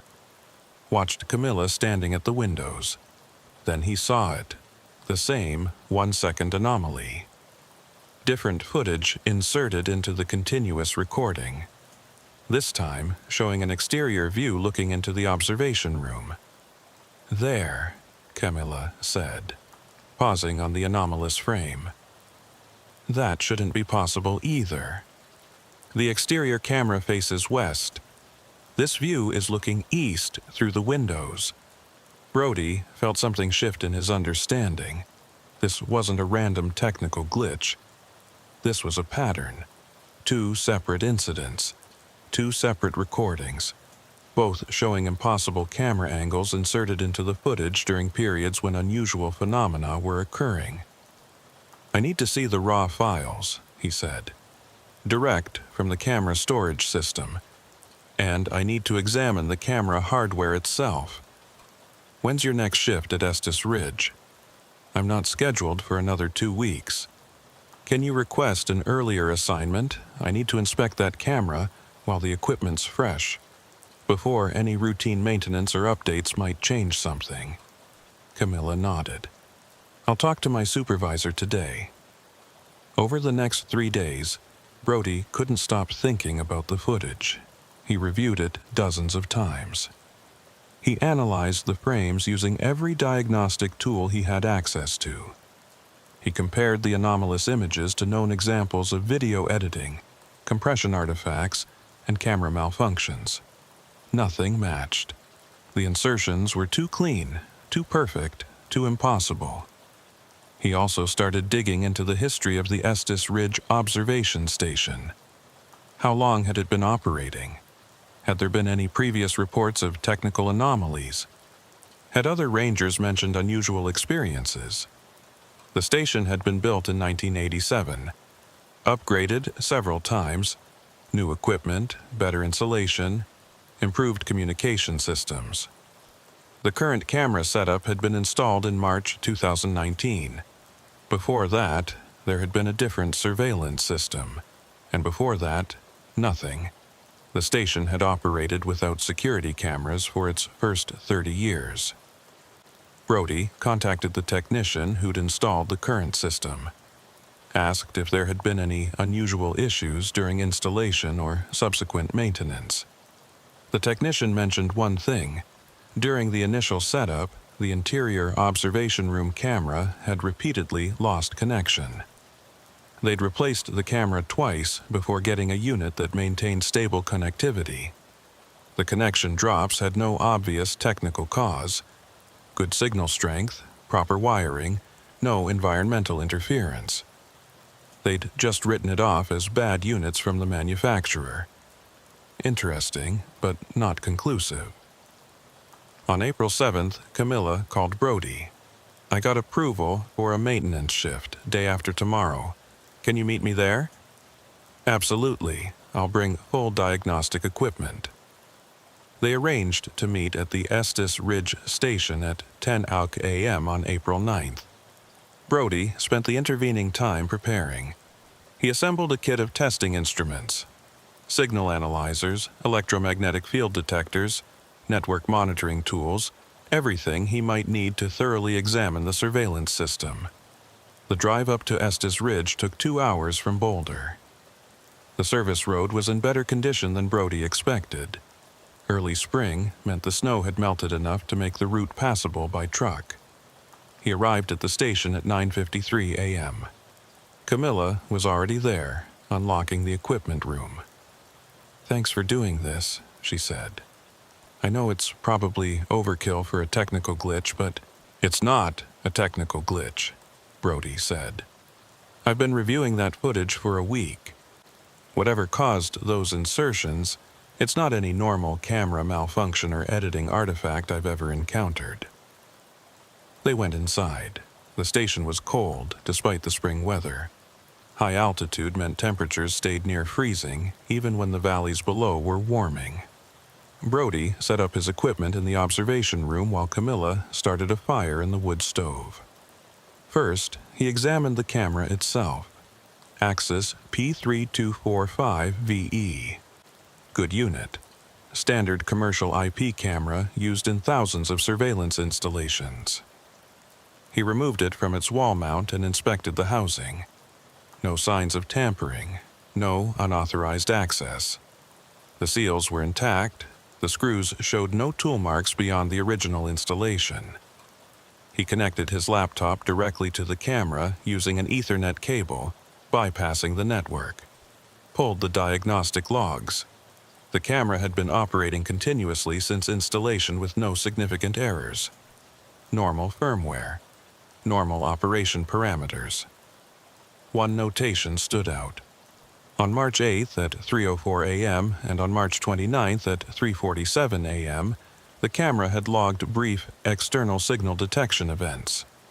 Not errors, just flagged events indicating the camera's sensors had detected signal activity outside normal operation.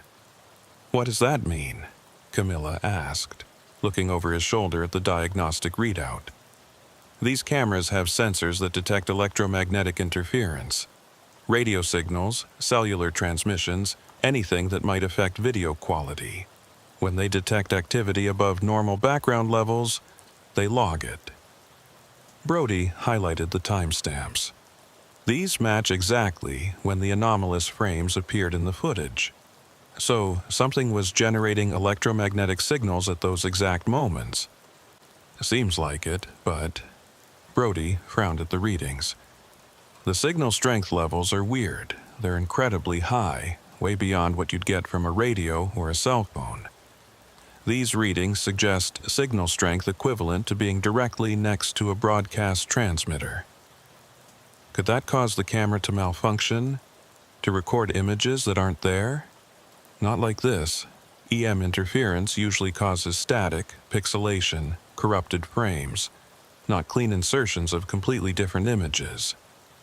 Brody disconnected from the camera and started setting up his electromagnetic field detector. I want to see if there's any residual signal activity in this room. He powered on the detector and began sweeping the observation room. Background levels were normal. No unusual readings near the windows, the walls, the equipment. He moved to the location where the camera was mounted and swept the area around it. The detector's readings spiked dramatically.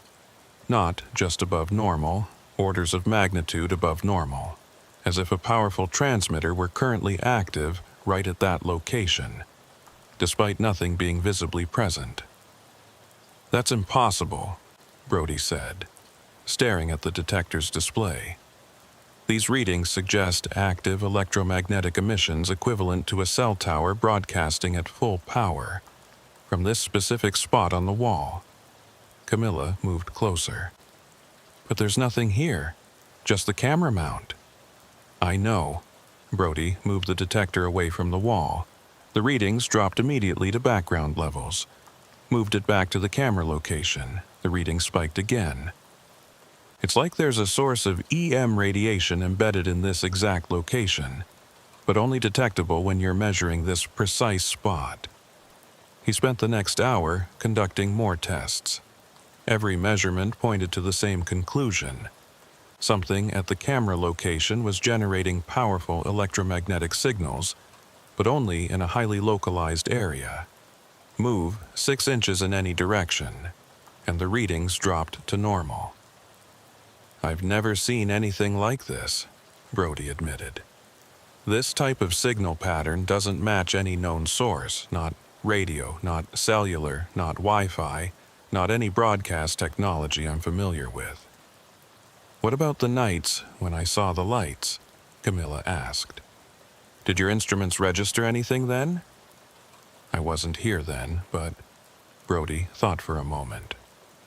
"The Park Service has a weather monitoring station about 2 miles from here. It records atmospheric data, including electromagnetic field measurements. If there were unusual signals during your encounters, they might have registered there." He pulled up the weather station's data archive on his laptop. Navigated to March 8th, 3 o'clock a.m. to 4 o'clock a.m. The EM field readings showed a massive spike at 3:04 a.m., the exact timestamp when Camilla had been experiencing the blue light encounter and when the anomalous frame had appeared in the surveillance footage. "There," Brody said, pointing to the graph. "The weather station recorded electromagnetic activity about 50 times higher than normal background levels. Duration, approximately 7 minutes. Can you check March 29th? That was the shift where I didn't see anything unusual, but the footage showed the face insertion." Brody navigated to March 29th, 3:47 a.m. Another spike. Smaller than the March 8th event, but still significantly elevated above baseline. "Same pattern," he said. "Whatever was generating those signals during your light sighting was also active, to a lesser degree, during your shift when you didn't observe anything unusual. But the camera did. The camera recorded something you didn't see." Camilla sat down heavily in the observation chair. "So, something's been here, multiple times, generating signals strong enough to register on instruments 2 miles away, strong enough to somehow manipulate the surveillance cameras, but invisible to direct observation." "On March 29th, invisible," Brody corrected. "On March 8th, you saw lights. So maybe it's only visible when it wants to be, or when it's generating enough, whatever it's generating, to produce visible light." Brody didn't answer immediately. He was thinking through the implications. If something could generate electromagnetic signals powerful enough to interfere with cameras and weather instruments, and if it could somehow insert images into supposedly secure digital recordings, then it had capabilities far beyond any conventional technology he understood. "I need to report this," he said finally. "There's a protocol for unusual technical findings, especially ones that might indicate security vulnerabilities in park service systems. Who do you report to?" "Initially, my supervisor, but findings like this, evidence of potential system compromise, get escalated quickly, probably to the regional security office, maybe higher." Camilla looked uncomfortable. "When I reported my light sighting, the response was dismissive. They interviewed me, filed the report away, and I never heard anything else. If this gets reported through official channels, will it just disappear the same way?" "I don't know," Brody said honestly. "But I have to report it. This is my job. And if there's a technical vulnerability in the surveillance system, if something can manipulate the cameras this way, that's a legitimate security concern." He started packing up his equipment. "I'm going to take the camera with me. I want to do more detailed analysis in a proper lab environment. I'll file my initial report tomorrow." They left the station together. Brody locked the camera unit in a protective case in his truck. As he was loading the last of his equipment, Camila said, "What do you really think is happening? Off the record, just your gut feeling." Brody paused. He'd been avoiding that question, avoiding the implications that his findings suggested.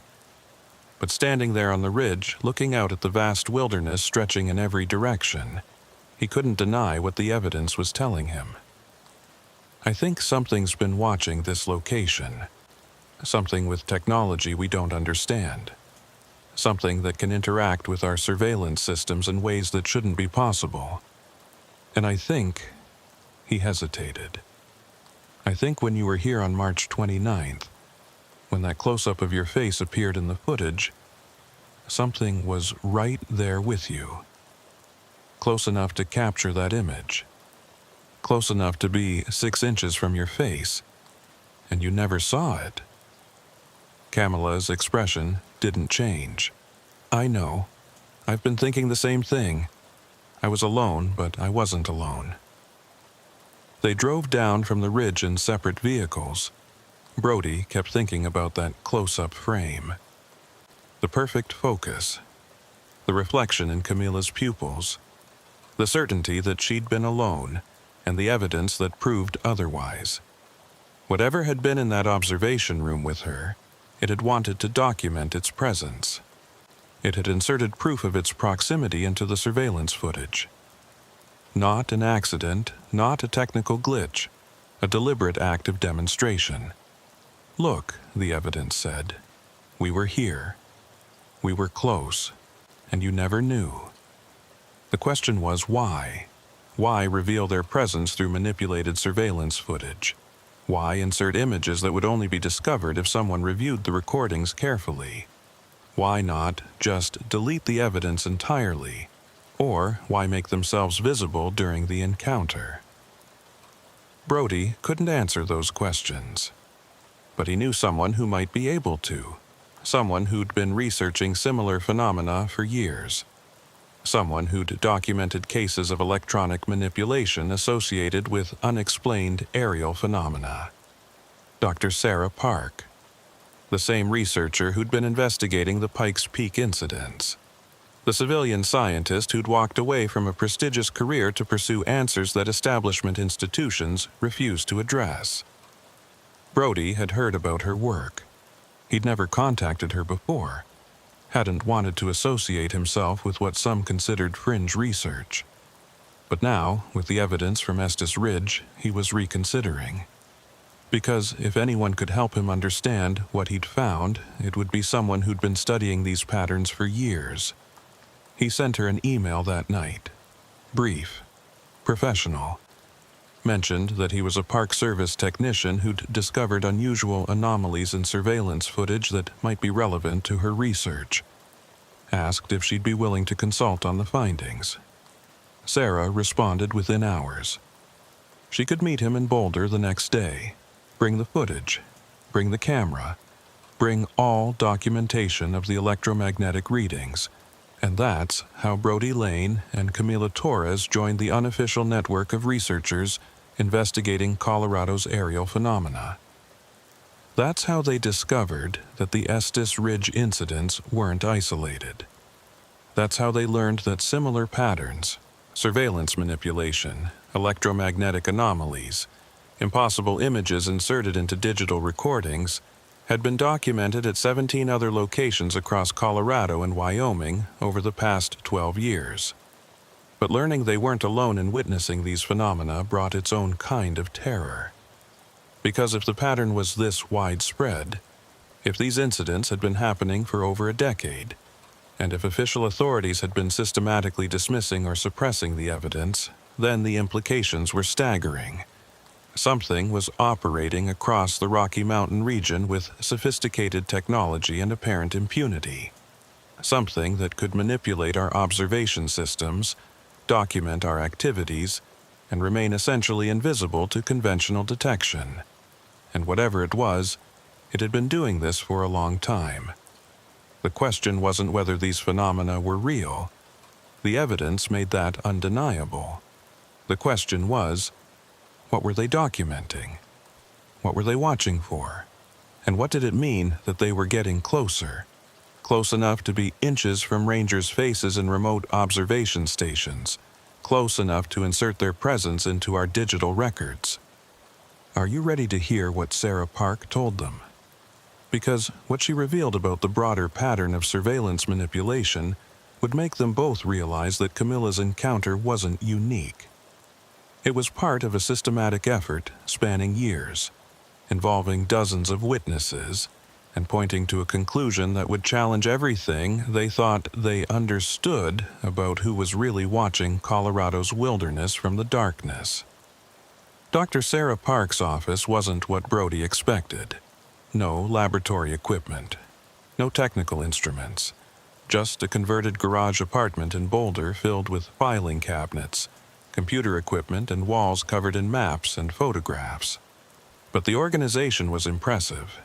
Every case labeled, every incident cross-referenced. Every piece of evidence meticulously cataloged. Sarah herself was in her early 50s, with graying hair pulled back in a practical ponytail, and the focused intensity of someone who'd dedicated years to a singular purpose. She greeted Brody and Camila at the door and immediately got to work. "Show me the footage first," she said, settling at her desk in front of a multi-monitor setup. "Then we'll discuss the electromagnetic readings." Brody pulled up the Estes Ridge recordings on his laptop.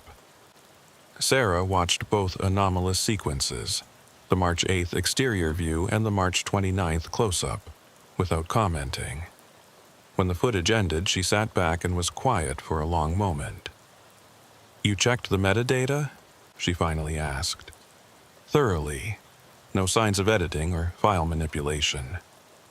And you verified these came directly from the camera system? No copies or transfers that might have introduced artifacts? Direct from the Park Service storage server. Original, continuous recordings." Sarah nodded slowly. "This is the 4th case I've seen with surveillance manipulation characteristics, but it's the clearest. The previous 3 cases had less obvious insertions, single corrupted frames, brief static bursts that might have been normal technical issues. This is undeniable." She pulled up files on her computer. The first case was in 2017, a fire lookout station near Leadville.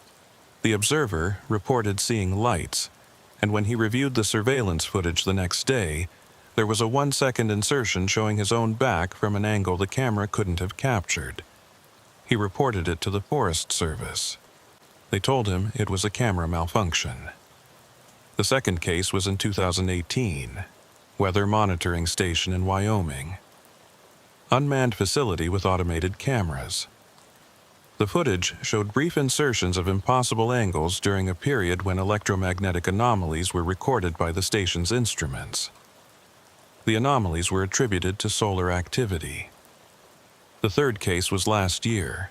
A park ranger in Rocky Mountain National Park, different location than Estes Ridge, reported seeing structured lights and later discovered footage showing images that shouldn't have been possible for the camera to record. His supervisor told him the camera had a defective sensor. Sarah looked at them directly. 4 cases in 5 years, all in Colorado or Wyoming, all at remote observation stations or monitoring facilities, all involving the same pattern: visual phenomena, electromagnetic anomalies, and surveillance manipulation, and all officially dismissed as technical malfunctions or observer error. "How did you find out about these cases?" Camilla asked. "The observers contacted me. After their official reports were dismissed, they found my research through various channels. They wanted someone to document their experiences, someone who wouldn't automatically assume they were mistaken or experiencing equipment failure." Sarah gestured to her filing cabinets. "I have statements from 83 witnesses across the Rocky Mountain region who've reported unusual aerial phenomena.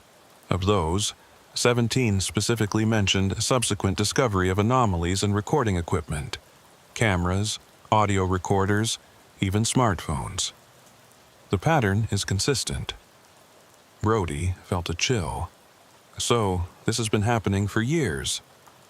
"Systematically, and it's always dismissed." "Not dismissed," Sarah corrected. "Suppressed. There's a difference. Dismissal implies ignorance or confusion. Suppression implies awareness and intentional concealment." She pulled out a thick folder. "I've documented the official response pattern.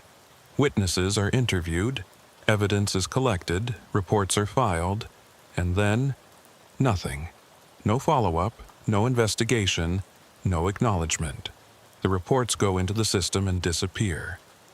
"But you said these electromagnetic readings match what you'd expect from high-powered transmitters," Camilla said. "Surely that's scientifically verifiable. That's not something you can just dismiss." "You'd think so. But there's a long history of electromagnetic anomalies being attributed to natural phenomena, solar flares, atmospheric conditions, geomagnetic disturbances. If the official position is that these readings are natural, then there's no need for further investigation." Sarah pulled up graphs on her monitor. "Look at this. I've compiled electromagnetic reading data from multiple weather stations across Colorado covering the past 5 years. These are the baseline readings, normal background EM field activity. The graph showed relatively flat lines with minor variations. Now, here are the readings during documented UFO sightings and encounters." The graph changed, showing massive spikes at irregular intervals.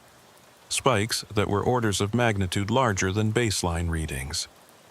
"These aren't natural phenomena," Sarah said. "Natural EM field variations are gradual. These spikes are instantaneous, intense, and brief. They show characteristics of artificial transmission, specific frequencies, modulated patterns, clear start and end points." "Have you reported this?" Brody asked.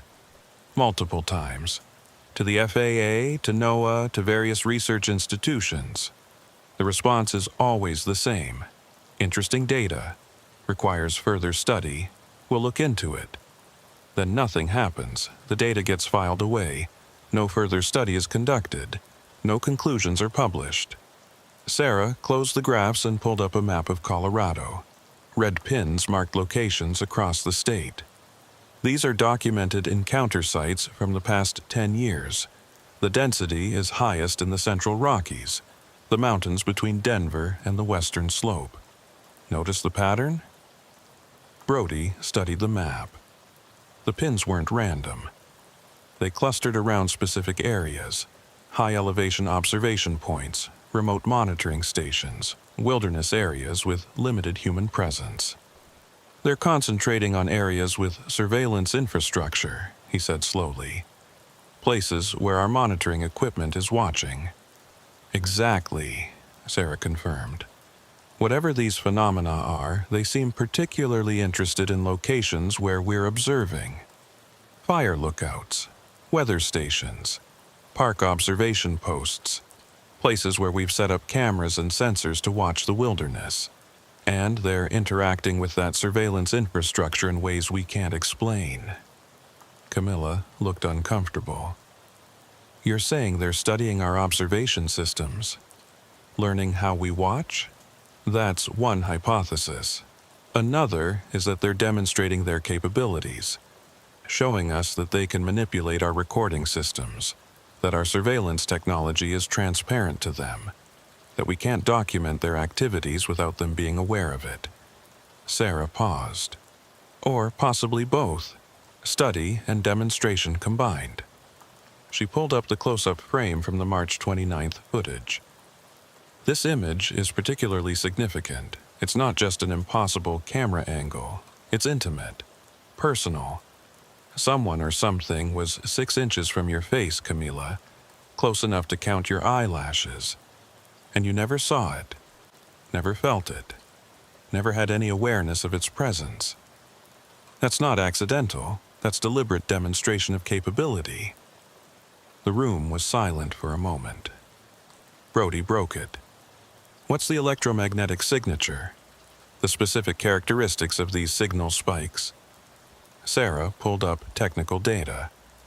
The frequency spectrum is broad, essentially white noise across multiple bands, but embedded in the noise are periodic patterns, modulated signals that suggest intelligent transmission rather than natural phenomena. The patterns vary between incidents, but they always show this characteristic: high intensity, short duration, spatially localized. Spatially localized?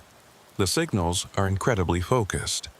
At the weather station 2 miles from Estes Ridge, the readings were elevated but not extreme.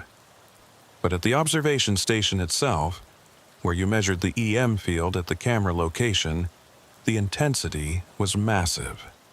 That suggests a highly directional transmission. Most broadcast technology spreads signal widely.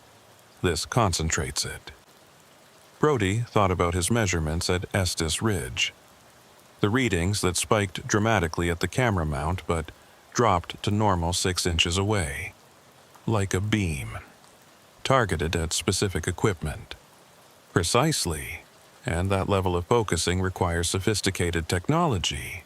You can't achieve that kind of spatial precision with conventional broadcast methods. Sarah closed her technical files and looked at both of them seriously. Here's what I think is happening. Based on 5 years of research and over 80 documented cases, something, whether extraterrestrial, interdimensional, or representing some other phenomenon we don't yet understand, has been systematically observing human activities in the Rocky Mountain region. Not random observation. Focused attention on our observation infrastructure. They're studying how we watch, how we document, how we record our environment. And they're demonstrating their ability to interact with that infrastructure. Why? Camilla asked. Why would they care about our surveillance systems? Unknown. But consider the implications. We've deployed millions of cameras across the planet. Surveillance systems, security cameras, smartphones, satellites. We're constantly watching, constantly recording. If something wanted to understand human capabilities and limitations, studying our observation technology would be logical. They'd want to know what we can see, what we can record, what we might capture evidence of. And by manipulating the recordings, Brody said, they're showing us that our documentation systems aren't secure, that they can insert evidence of their presence, or potentially remove it, at will. Exactly, which means any evidence we gather might not be reliable. They control what gets recorded. Sarah gestured to her files. That's why I focused on witness testimony and cross-referencing multiple sources. Physical evidence can be manipulated, but patterns across multiple witnesses, multiple locations, multiple types of documentation, that's harder to fake or alter. She pulled out a timeline. Look at the frequency of incidents over time. In 2015, I documented 12 encounters in Colorado and Wyoming. In 2016, 18. Last year, 43. This year, we're already at 37 incidents and it's only April. The frequency is increasing. The encounters are becoming more numerous and more direct. Why now? Camilla asked. If they've been here, assuming they've been here for a long time, why the increase? I don't know. Maybe because our surveillance infrastructure has expanded dramatically in recent years. More cameras, more monitoring, more automated observation systems. Maybe they're responding to increased human presence in wilderness areas. Or maybe, Sarah hesitated. Maybe they're preparing for something, building towards some kind of disclosure or contact event. The increasing frequency and directness of encounters could be a graduated process, getting us accustomed to their presence slowly. Brody wasn't sure he believed that, but he couldn't deny the data. The pattern was real. The electromagnetic evidence was real. The surveillance manipulations were real. Something was happening and it was accelerating. What do we do? He asked. We have compelling evidence, multiple cases, scientific measurements, documented patterns. How do we get this taken seriously? Sarah's expression was grim. That's the hard part. Official channels have proven unwilling to acknowledge these phenomena. Media coverage tends towards sensationalism or mockery. Academic institutions shy away from anything associated with UFO research because it's considered career suicide. But we have technical evidence, Brody insisted. Electromagnetic readings, surveillance anomalies, documented patterns. That's not speculation. That's measurable data. Data that will be explained away as equipment malfunctions, atmospheric anomalies, observer error. I've seen it happen dozens of times.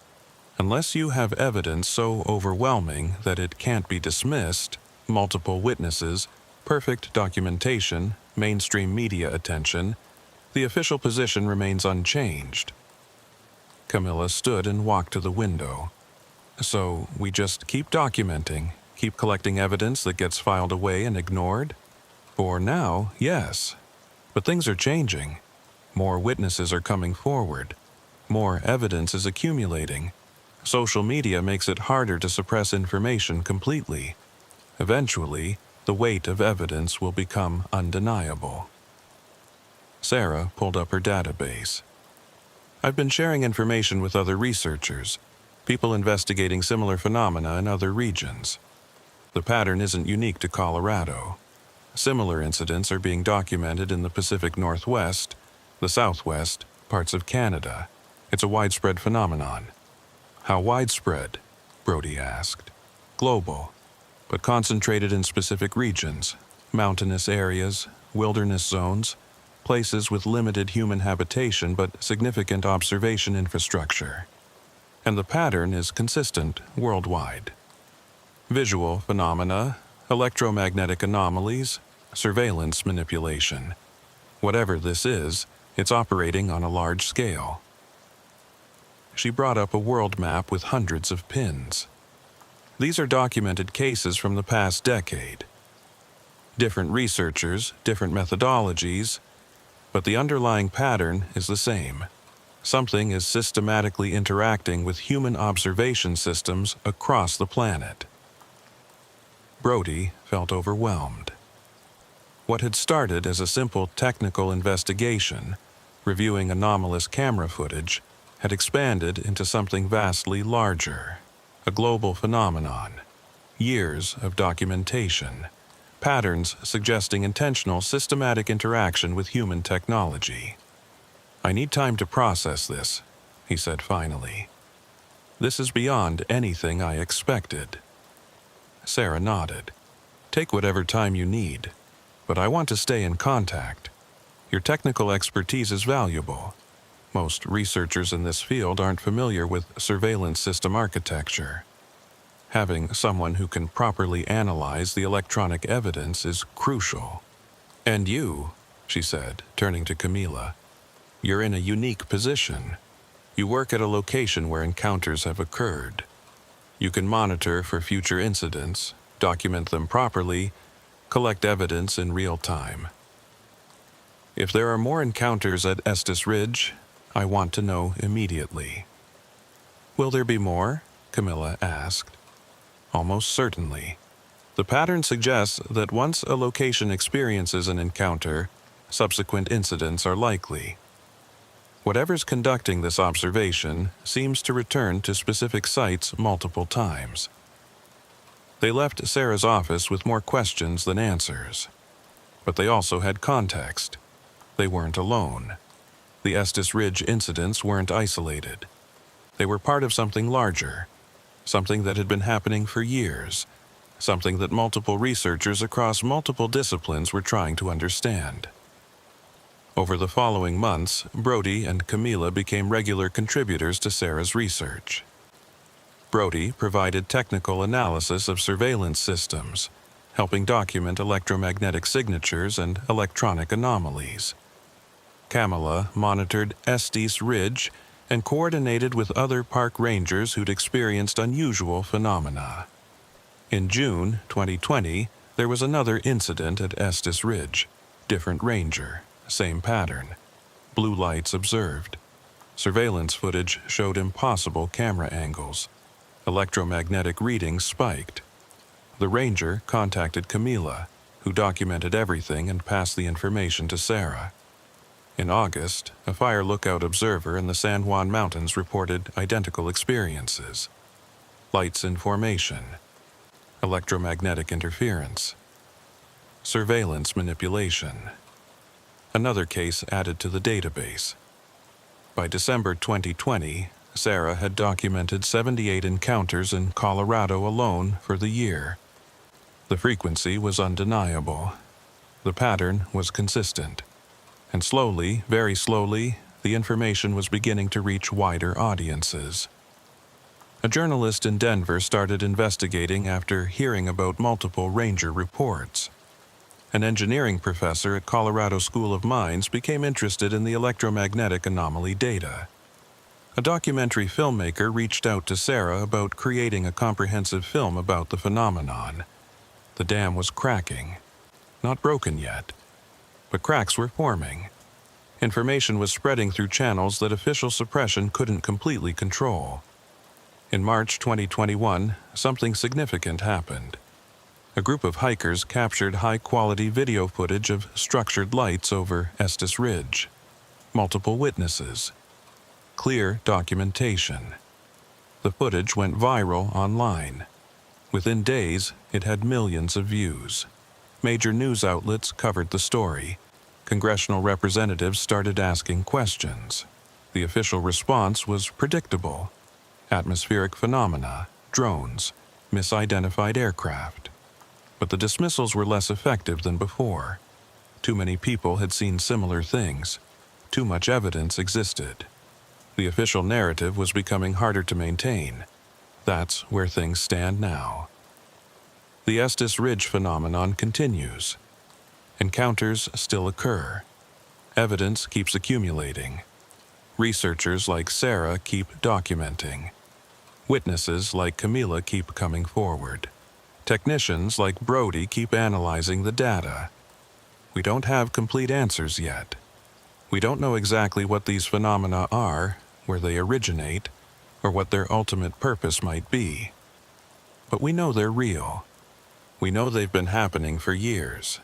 We know they're increasing in frequency and directness. And we know that whatever is conducting this observation of Colorado's wilderness, it has technology far beyond our current capabilities. Technology that can manipulate our surveillance systems. Technology that can generate electromagnetic signals we can measure but not fully understand. Technology that allows it to approach human observers within inches without being detected. That's terrifying, but it's also fascinating, Because if something with that level of technological sophistication is interested in observing us, in studying our observation systems, in documenting our activities, that suggests purpose, intention, intelligence. The question isn't whether these phenomena are real anymore. The evidence has answered that definitively. The question is, what happens next? When does observation transition to contact? When does indirect evidence give way to direct communication? Camilla still works as a ranger. She still takes shifts at Estes Ridge. She's had 3 more encounters since that first night in March 2020. Each time, she documents everything. Each time, the surveillance cameras capture impossible images. Each time, the electromagnetic instruments register massive anomalies. She's not scared anymore. Not exactly. She's cautious, alert, constantly aware that when she's alone at that observation station, she might not be alone at all. That something might be there with her 6 inches away, documenting her while she documents the wilderness. Brody continues analyzing the technical evidence. He's developed protocols for properly documenting surveillance anomalies, for measuring electromagnetic signatures, for identifying patterns in the data. His work has helped Sarah and other researchers build more rigorous cases, more defensible arguments. And Sarah keeps collecting evidence, case by case, witness by witness, building a comprehensive picture of a phenomenon that official institutions refuse to fully acknowledge but can no longer completely ignore. The truth is emerging, slowly, imperfectly, against resistance, but emerging nonetheless. If you're ever in Colorado's mountains at night, pay attention. Watch for lights that move in formation. Notice if your electronic devices behave strangely. Check your camera footage carefully, because if the patterns documented by Sarah, Camilla, Brody, and dozens of other researchers hold true, there's a reasonable chance you'll encounter something. Something that's been watching our wilderness areas for years. Something that's particularly interested in our observation infrastructure. Something that can manipulate our recording systems in ways we don't fully understand. And when you do encounter it, if you do, document everything. Report it. Share it. Because every piece of evidence helps. Every witness testimony adds to the pattern. Every documented case makes it harder for the official narrative of denial to persist.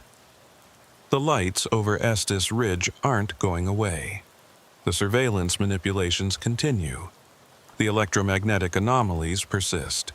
Something is there, operating with apparent impunity, studying us while we try to study it. The question that keeps Camilla awake at night isn't whether they're real. She knows they're real. She's seen them. She's been within inches of them without knowing it. She has the surveillance footage to prove it. The question is, what are they waiting for? What's the purpose of this extended observation? When does study conclude and the next phase begin? Maybe we'll find out soon. The frequency of encounters is still increasing. The directness of contact is escalating. Whatever schedule or protocol these phenomena are following, we seem to be approaching some kind of culmination. Or maybe we'll never know. Maybe this is it. Perpetual observation, perpetual documentation, perpetual mystery. Us watching them watching us, in an endless cycle of mutual surveillance that neither side fully controls or understands. Either way, the evidence is clear. Something is out there, in Colorado's mountains, over Estes Ridge and dozens of other locations across the Rockies. Something with sophisticated technology, something with apparent interest in our observation capabilities, something that leaves traces in our surveillance systems, impossible images, electromagnetic signatures, documented proof of its presence. You can dismiss it if you want. Many people do. But the evidence doesn't care about belief. The electromagnetic readings don't care about skepticism. The surveillance footage doesn't care about official denials. The lights are real. The manipulations are real. The phenomenon is real. And it's still happening right now, tonight, in observation stations across Colorado's wilderness. Rangers like Camila sitting alone in remote outposts, watching the dark sky, unaware that something might be watching them from inches away. Recording them, documenting them, studying them, just as they study the wilderness they've been assigned to observe. The question isn't whether you believe it. The question is, are you ready to acknowledge it? Because ready or not, the evidence keeps accumulating. The witnesses keep coming forward. The documentation keeps building. And sooner or later, the truth becomes impossible to ignore.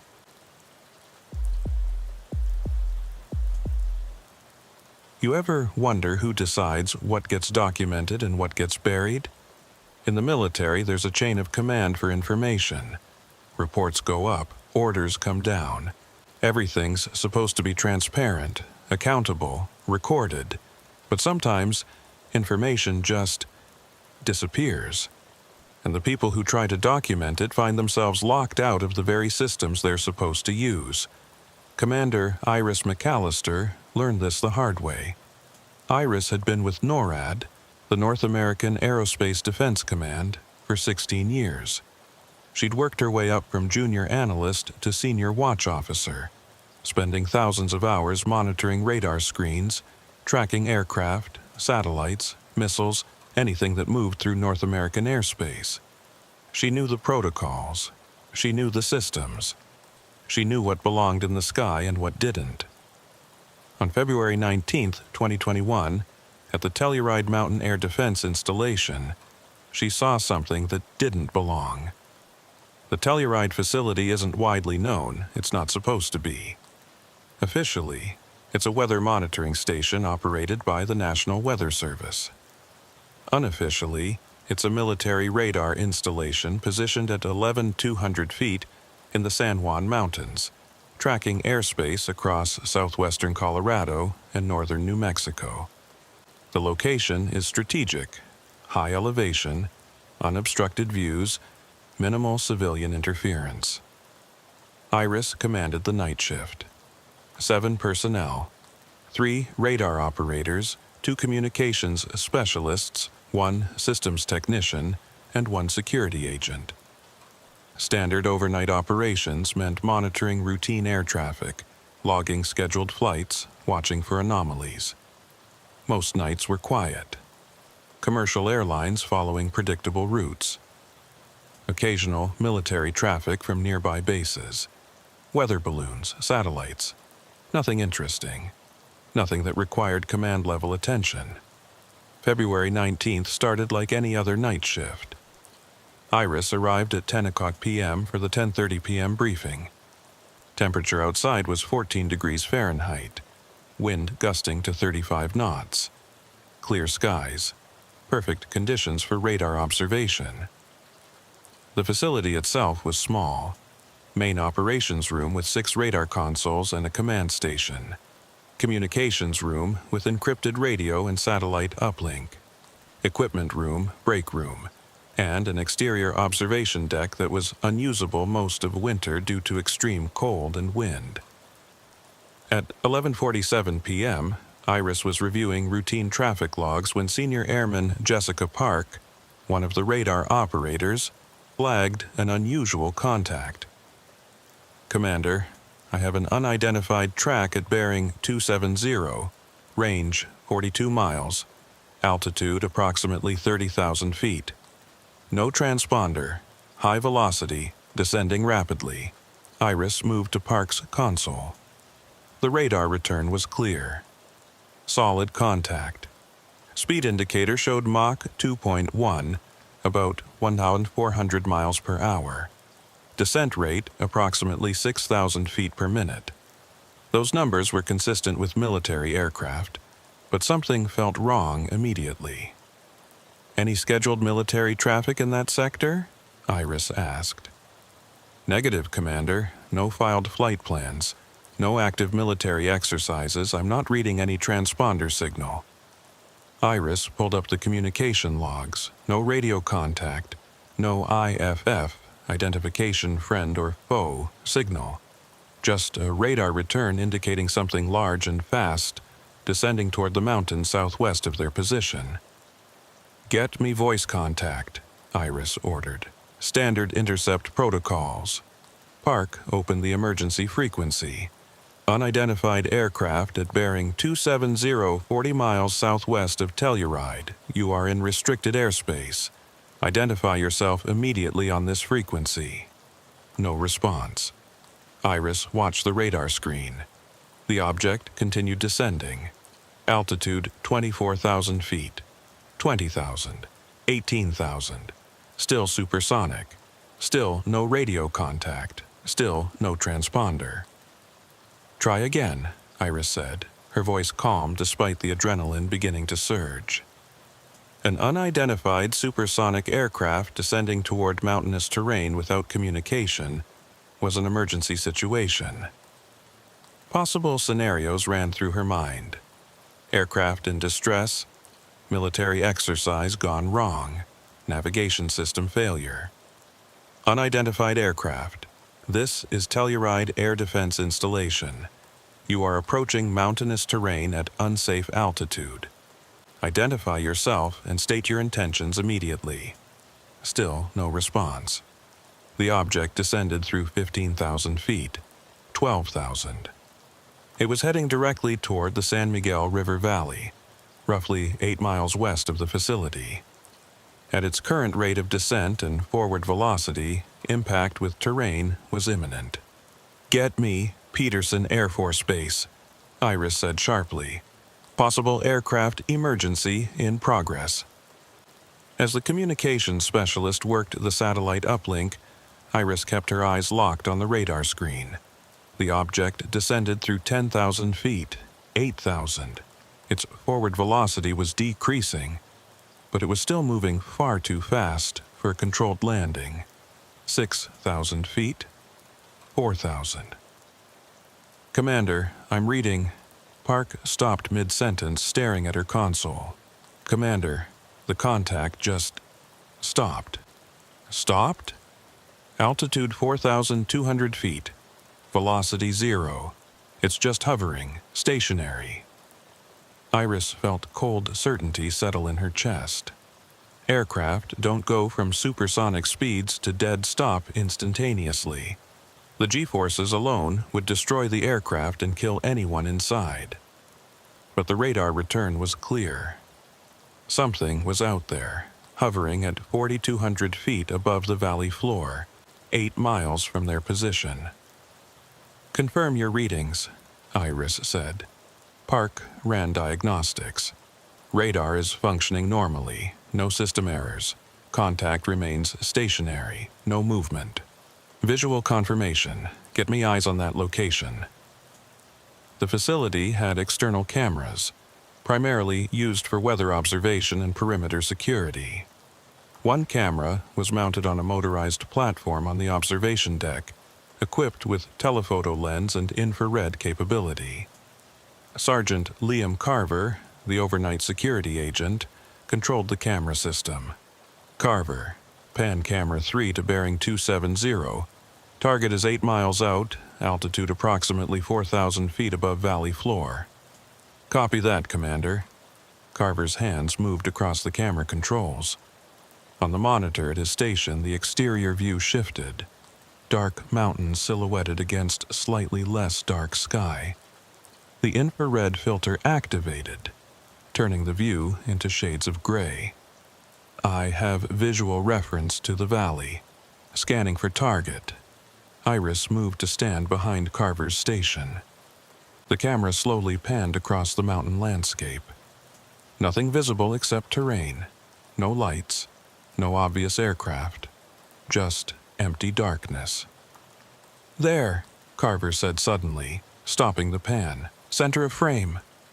Iris leaned closer to the monitor. For a moment she saw nothing. Then her eyes adjusted and she saw it. A vertical shadow. Not a shadow cast by something, a shadow itself. A column of darker darkness, perfectly vertical, hanging in the air above the valley. No lights, no visible structure, just absence. A void in the shape of a cylinder, perhaps 50 feet tall and 20 feet in diameter, suspended, motionless in space. "What the hell is that?" Park said from her radar console. "Unknown," Iris said, her command voice steady despite the strangeness of what she was observing. "Carver, record everything. Park, maintain radar track. Communications, notify Peterson that we have confirmed visual on unidentified aerial phenomena. Commander, Peterson is requesting details for their log. Tell them we have an unidentified object exhibiting unconventional flight characteristics. Vertical orientation, hovering capability, no visible propulsion, no radio contact, no transponder." Iris paused. Classification level to be determined. She knew what that meant. Unconventional flight characteristics. That was the military's careful language for things that didn't behave according to known aerospace principles. It was the language used in reports about UFOs, though no one used that term officially anymore. The preferred designation was UAP, Unidentified Aerial Phenomena. Cleaner, less loaded with cultural baggage. "How long has it been stationary?" Iris asked. 3 minutes, 40 seconds, Park reported. Iris made a decision. "All personnel, document everything. Radar tracks, camera footage, radio logs, observer notes. This is a reportable incident under NORAD Protocol 772. Full documentation required." Protocol 772 was specifically for encounters with unidentified aerial phenomena that exhibited characteristics beyond conventional aircraft. It required comprehensive documentation, immediate reporting to command, and classified handling of all materials. Iris had never actually used it before. She'd been briefed on it during advanced training, but in 16 years of service, she'd never encountered anything that warranted its activation. Until now. "Commander, object is moving." Park's voice was tight. "Ascending. Velocity increasing rapidly." On the radar screen, the contact was climbing. 4,500 feet. 5,000, 6,000. Acceleration was extreme.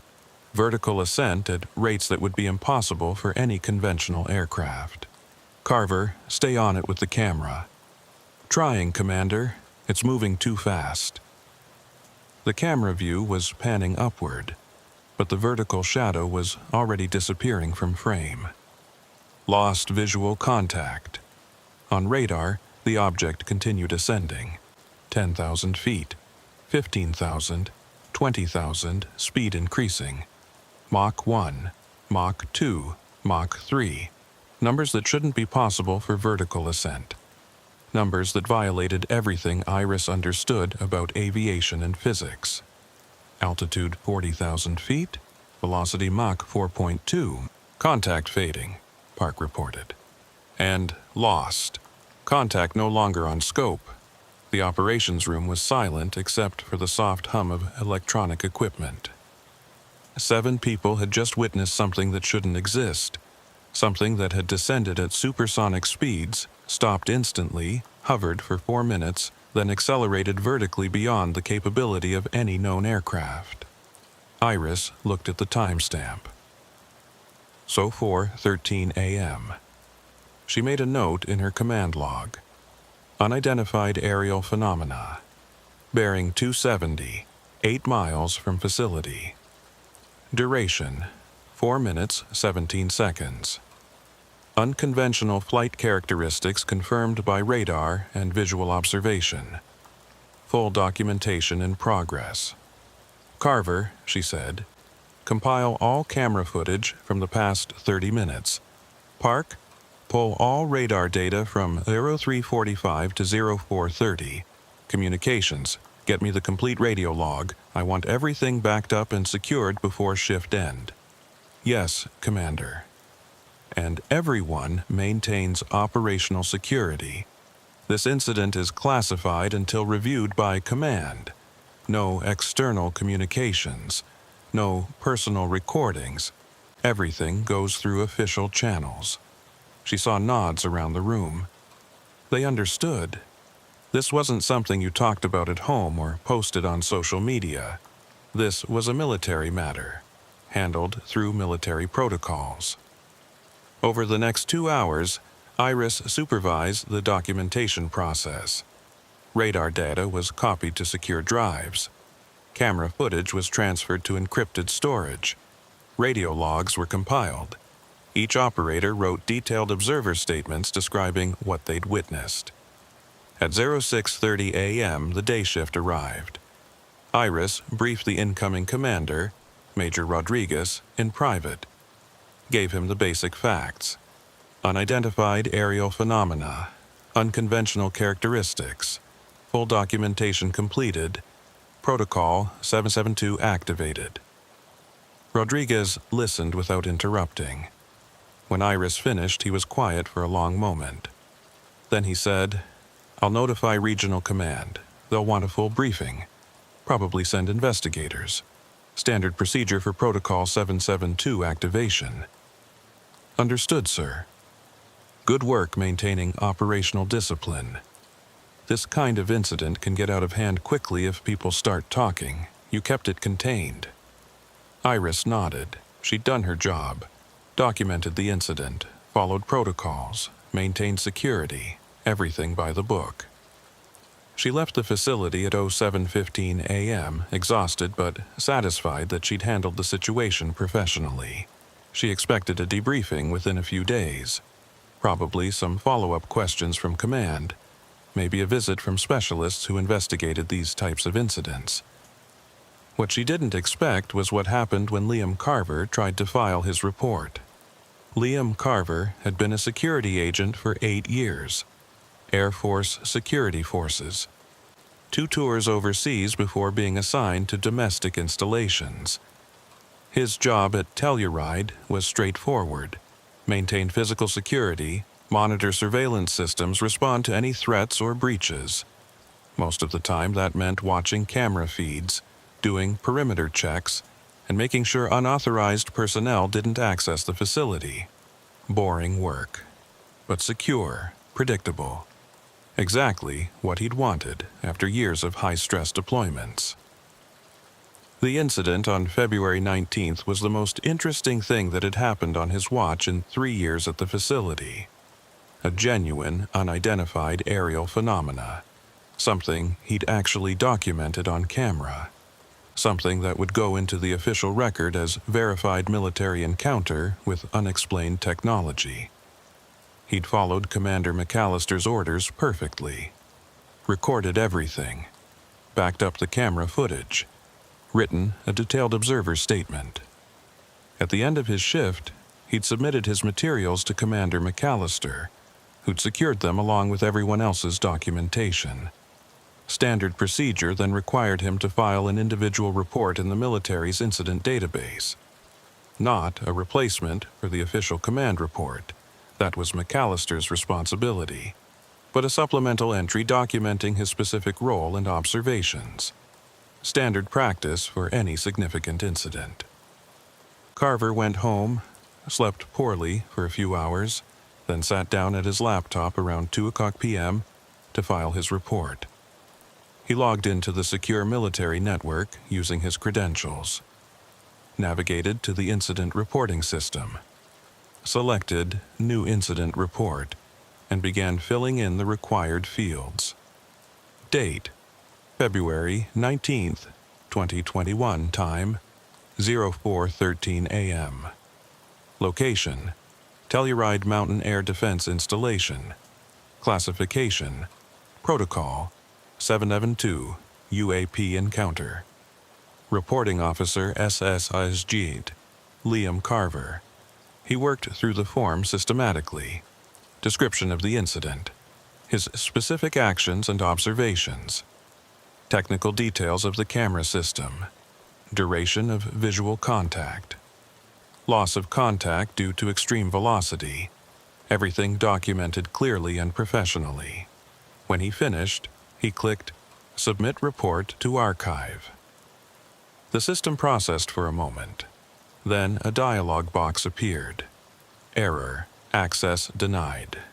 Your security clearance level has been modified.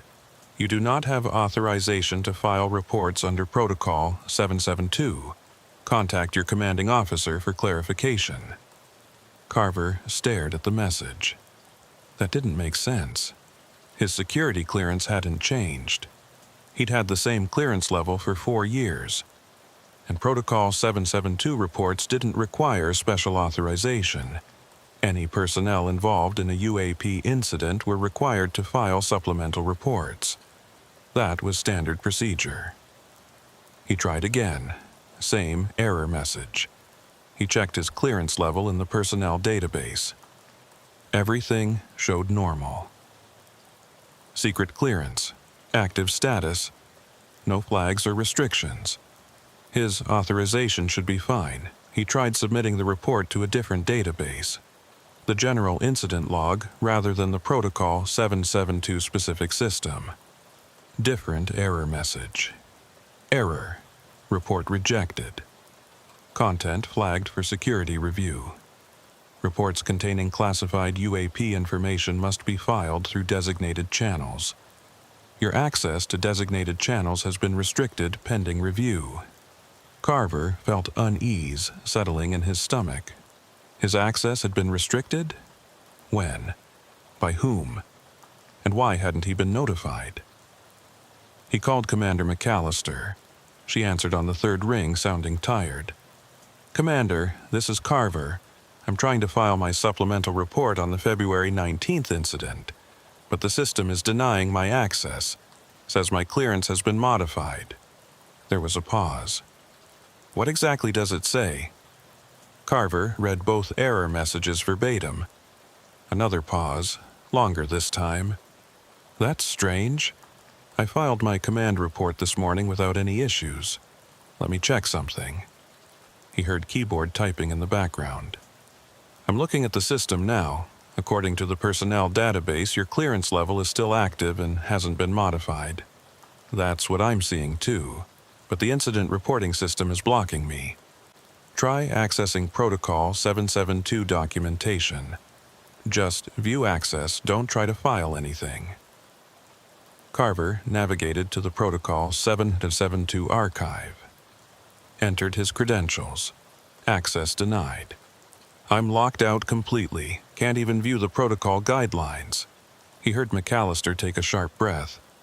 "Something's wrong. Stay by your phone. I'm going to contact Regional Command." "Should I come back to the facility?" "No, not yet. Let me figure out what's happening first. In the meantime, don't discuss this with anyone except through secure military channels." "Understood, Commander." Carver hung up and sat staring at his laptop. His access had been modified. Not by accident. Not due to some technical glitch. Someone had deliberately restricted his ability to file reports about the UAP incident. Someone with authority to modify personnel clearances in the military database. And if they'd restricted his access, whose else had they restricted? Over the next 3 hours, Carver's unease evolved into genuine concern. Commander McAllister called back once to confirm she was working the issue through command channels, but couldn't provide details. 2 other members of the night shift crew contacted him privately. They were experiencing the same problem. Locked out of Protocol 772 systems. Unable to file their supplemental reports. At 6:30 p.m., Carver received an email through the secure military network. Official letterhead. Regional Command. Subject line, Report Filing Procedures, February 19th Incident. The email was brief. As Judge Carver regarding the incident of February 19th, 2021, at Telluride Installation. All personnel involved have been temporarily restricted from filing individual reports pending completion of command-level review. This is standard procedure for incidents involving potential classified technologies. Commander McAllister has filed the official incident report on behalf of all personnel. Individual supplemental reports are not required at this time. Your temporary access restrictions will be lifted following completion of the review process, estimated 14 to 21 days. Maintain operational security. Do not discuss this incident outside of official channels. The email was signed by a Colonel Iris didn't recognize. Regional Security Division. No phone number. No way to respond or request clarification. Carver read the email 3 times. Something about it felt wrong. Temporary restrictions pending review sounded reasonable. But in 8 years of military service, he'd never heard of the personnel being locked out of reporting systems before filing reports. The standard procedure was file the report, then security reviews it and decides classification. You didn't prevent people from documenting incidents they'd witnessed, unless someone didn't want those incidents documented. He called Commander McAllister again. She answered immediately. "Carver, I got the same email. I don't like it." "Neither do I, Commander. This doesn't feel like standard procedure." "It's not. I've been in the system for 16 years. I've never seen personnel lockouts like this. And that email, I looked up the colonel who signed it. He exists, but he's not in the chain of command for Protocol 772 incidents. He shouldn't be involved in this review at all." Carver felt cold certainty settling over him.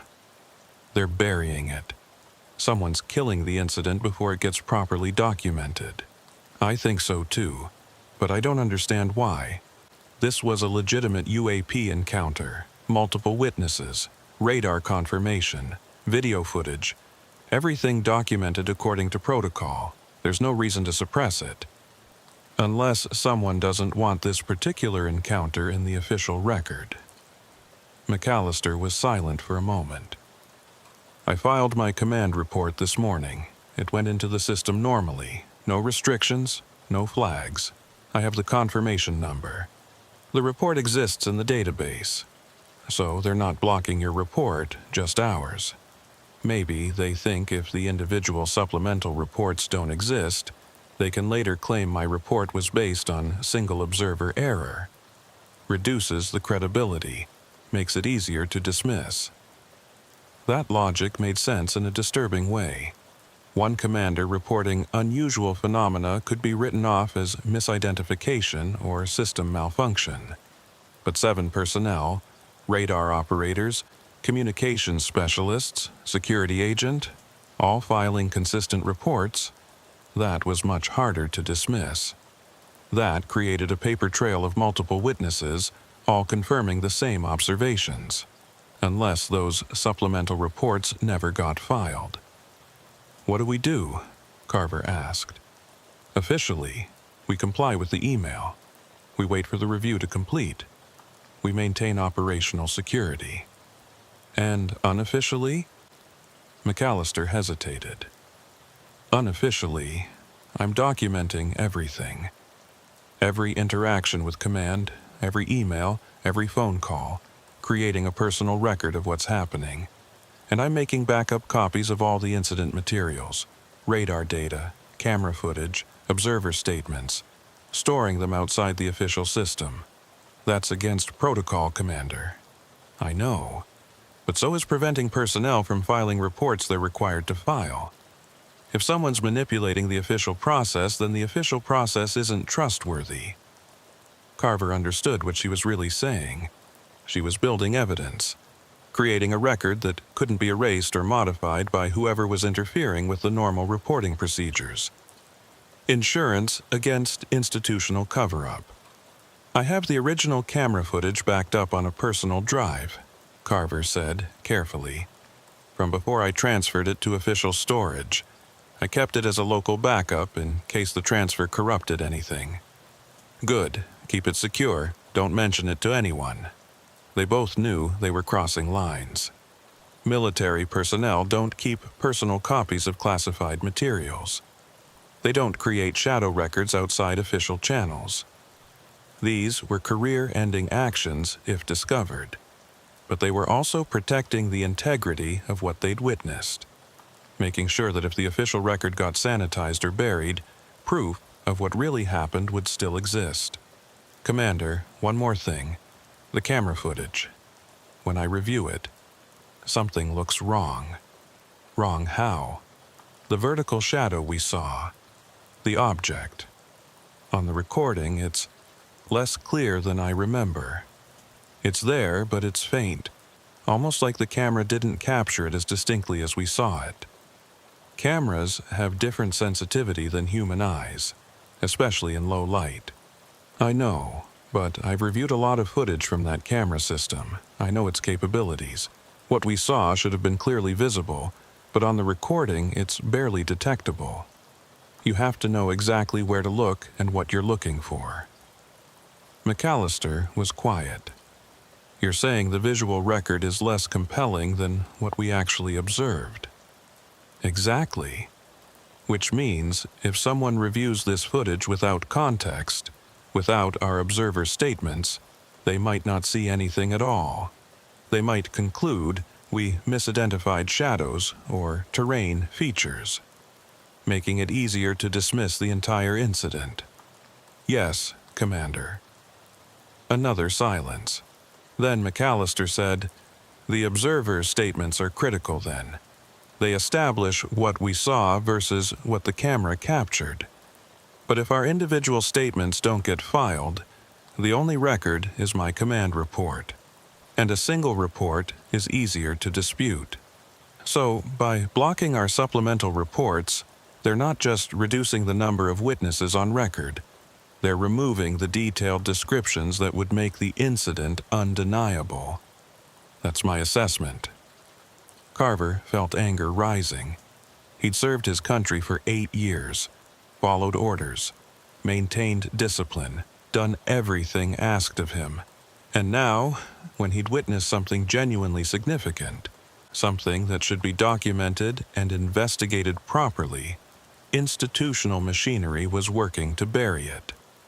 What happens if the review never completes, he asked. What if they just keep us locked out indefinitely? Then we have a decision to make. Do we let it go, or do we push back? Pushing back could end our careers. I know. But if we don't push back, this incident gets memory hold, erased, as if it never happened. Also true. Carver thought about the vertical shadow hanging in the air 8 miles from their facility, the radar track showing impossible acceleration, the certainty that something beyond conventional explanation had been present in Colorado airspace, and multiple military personnel had documented it properly, according to protocols, doing exactly what they were trained to do. "I'm not letting it go," he said. "I'll wait for the review. I'll comply with official instructions, but I'm keeping my records. And if this gets buried, I'm taking it outside channels. Be careful with that, Carver. Going outside military channels with classified information is a serious offense. So is preventing mandatory incident reports from being filed. Someone's already breaking protocols, Commander. It's not us." He could hear her weighing options. 14 to 21 days. That's what the email said. We wait that long, we see if the restrictions actually get lifted. If they do, we file our reports properly. If they don't, if we're still locked out, or if our reports suddenly become unnecessary, then we know for certain this is a deliberate cover-up. And then we do what we have to do to make sure the truth doesn't disappear completely. They ended the call. Carver sat in his apartment, looking at his laptop, thinking about institutional power and individual responsibility. The military taught you to follow orders, respect the chain of command, trust the system. But what happened when the system itself was compromised? When the chain of command was being used to suppress rather than reveal truth? He opened his personal backup of the camera footage, watched the vertical shadow again. Barely visible on the recording, but he remembered seeing it clearly through the camera's live feed. Dark column hanging in empty air. No visible means of support. No logical explanation. real. Undeniably real. Witnessed by 7 people. Documented through multiple systems. And someone was working very hard to make sure that documentation never became official record. Over the next 3 weeks, nothing changed. Carver's access remained restricted. No follow-up from regional command. No investigators came to interview personnel. No additional information about the review process. Just silence. Commander McAllister kept her team informed through secure channels. The official incident report she'd filed remained in the system. But without supplemental reports from individual personnel, it stood alone. A single commander's account of unusual phenomena, unsupported by the detailed observations of her crew. On March 14th, 23 days after the incident, Carver received another email. Different sender this time. Air Force Personnel Command. Subject line, Clearance Status Update. His heart sank before he even opened it. He knew what it would say. Your access restrictions regarding Protocol 772 reporting have been made permanent. This decision is based on security review findings and is not subject to appeal. All incident materials related to February 19, 2021 remain classified at the highest level. Unauthorized discussion or disclosure will result in immediate disciplinary action, including possible criminal charges. No explanation, no justification, no avenue for questions or clarification, just a permanent lockout and a threat. Carver forwarded the email to Commander McAllister without comment. She called him 20 minutes later. "I got the same message," she said. Her voice was tight with controlled anger. Permanent restriction. No appeal. Threat of criminal charges. So that's it. The review was never real. They were just stalling until they could make the restrictions permanent. Appears so. And here's the interesting part. I checked my command report in the system. It's still there, but it's been reclassified. Moved to a higher security tier. I can't access my own report anymore. Can anyone access it? Only personnel with specific clearances that I don't even have visibility into. Essentially, it's been locked away where no one will ever see it without special authorization. So, the incident is officially documented, but effectively buried. Hidden where it can't be found or reviewed. Correct, which means as far as institutional memory is concerned, the Telluride incident never happened. There's no accessible record, no investigation, no follow-up. Just a locked report in a classified archive that might as well not exist. Carver felt defeated. They'd done everything right, followed every protocol, documented everything properly, and institutional machinery had systematically dismantled their work, buried the evidence, and threatened them into silence. "So what now?" he asked. McAllister was quiet for a long time. "Now we have that decision to make. Do we let this go, or do we find another way to make sure what we saw doesn't disappear completely? Another way meaning outside channels. Yes, that's career suicide, Commander. For both of us. I know, but I can't stop thinking about that object, what we saw, the technology it demonstrated. If something with those capabilities is operating in our airspace, that's a matter of national security. It should be investigated properly, not buried. Maybe it is being investigated, just at levels above our clearance. Maybe, but I've been in the system long enough to know the difference between classified because it's being properly investigated and classified because someone wants it suppressed. This feels like suppression." Carver understood. He felt it too. This wasn't careful security protecting sensitive information. This was active concealment. Someone didn't want the Telluride incident known. Someone with enough authority to modify clearances, reclassify reports, and threaten personnel into silence. "I need time to think about this," he said. "Take whatever time you need." "But Carver, Keep your personal records secure. Don't let anyone know they exist. If you decide to do nothing, that's fine. But if you decide to act, those records might be the only proof that any of this actually happened. After they hung up, Carver sat for hours thinking through scenarios. He could do nothing. Keep his head down. Except that sometimes truth gets buried and there's nothing individuals can do about institutional power. Protect his career, move on. Or he could find someone who would listen. Someone outside military channels. Someone who investigated these phenomena independently. Someone like Dr. Sarah Park, whose research he'd heard about through unofficial networks. The same researcher who'd been working with rangers and air traffic controllers documenting similar incidents across Colorado. The same civilian investigator who'd been building cases that military and government channels refused to acknowledge. If he contacted her, he'd be violating orders, sharing classified information without authorization, risking court-martial, imprisonment, everything he'd worked for in his military career. But he'd also be ensuring that what 7 people witnessed at Telluride wouldn't just disappear into classified archives where it could be forgotten or denied.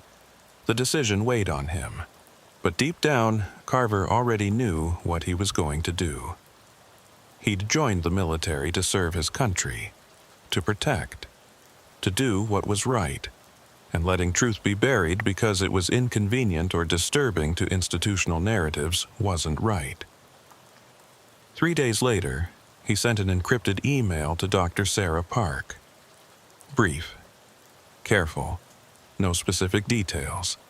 Just, I have documented evidence of a UAP incident in Colorado that military channels are actively suppressing.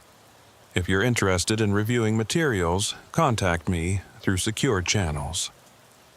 Sarah responded within hours, and that's how the Telluride incident, officially buried, officially forgotten, officially erased from accessible military records, became part of the civilian investigation network that was slowly, methodically building the case that military and government institutions refused to build themselves. The case that something unexplained was operating in Colorado's airspace. Something with capabilities beyond conventional technology. Something that multiple credible witnesses had documented, only to have their documentation systematically suppressed by authorities who apparently preferred denial to investigation. Commander Iris McAllister and security agent Liam Carver didn't know what the Telluride object was. They didn't know where it came from or what its purpose might be. But they knew what they'd seen. They knew it was real. And they knew that institutional power had worked to make sure that reality never became official history. So they made their own history, outside official channels, in shadow records and encrypted communications, through civilian researchers who would preserve what military systems wanted erased. The truth wouldn't stay buried. Not completely, because individuals with conscience and courage wouldn't let it. And that's what terrifies the people who run the institutional machinery. Not the phenomena themselves, but the people who refuse to be silent about them. The Telluride report officially doesn't exist. But the people who saw it, who documented it, who risked their careers to ensure evidence survived, they exist. And so does the truth they protected.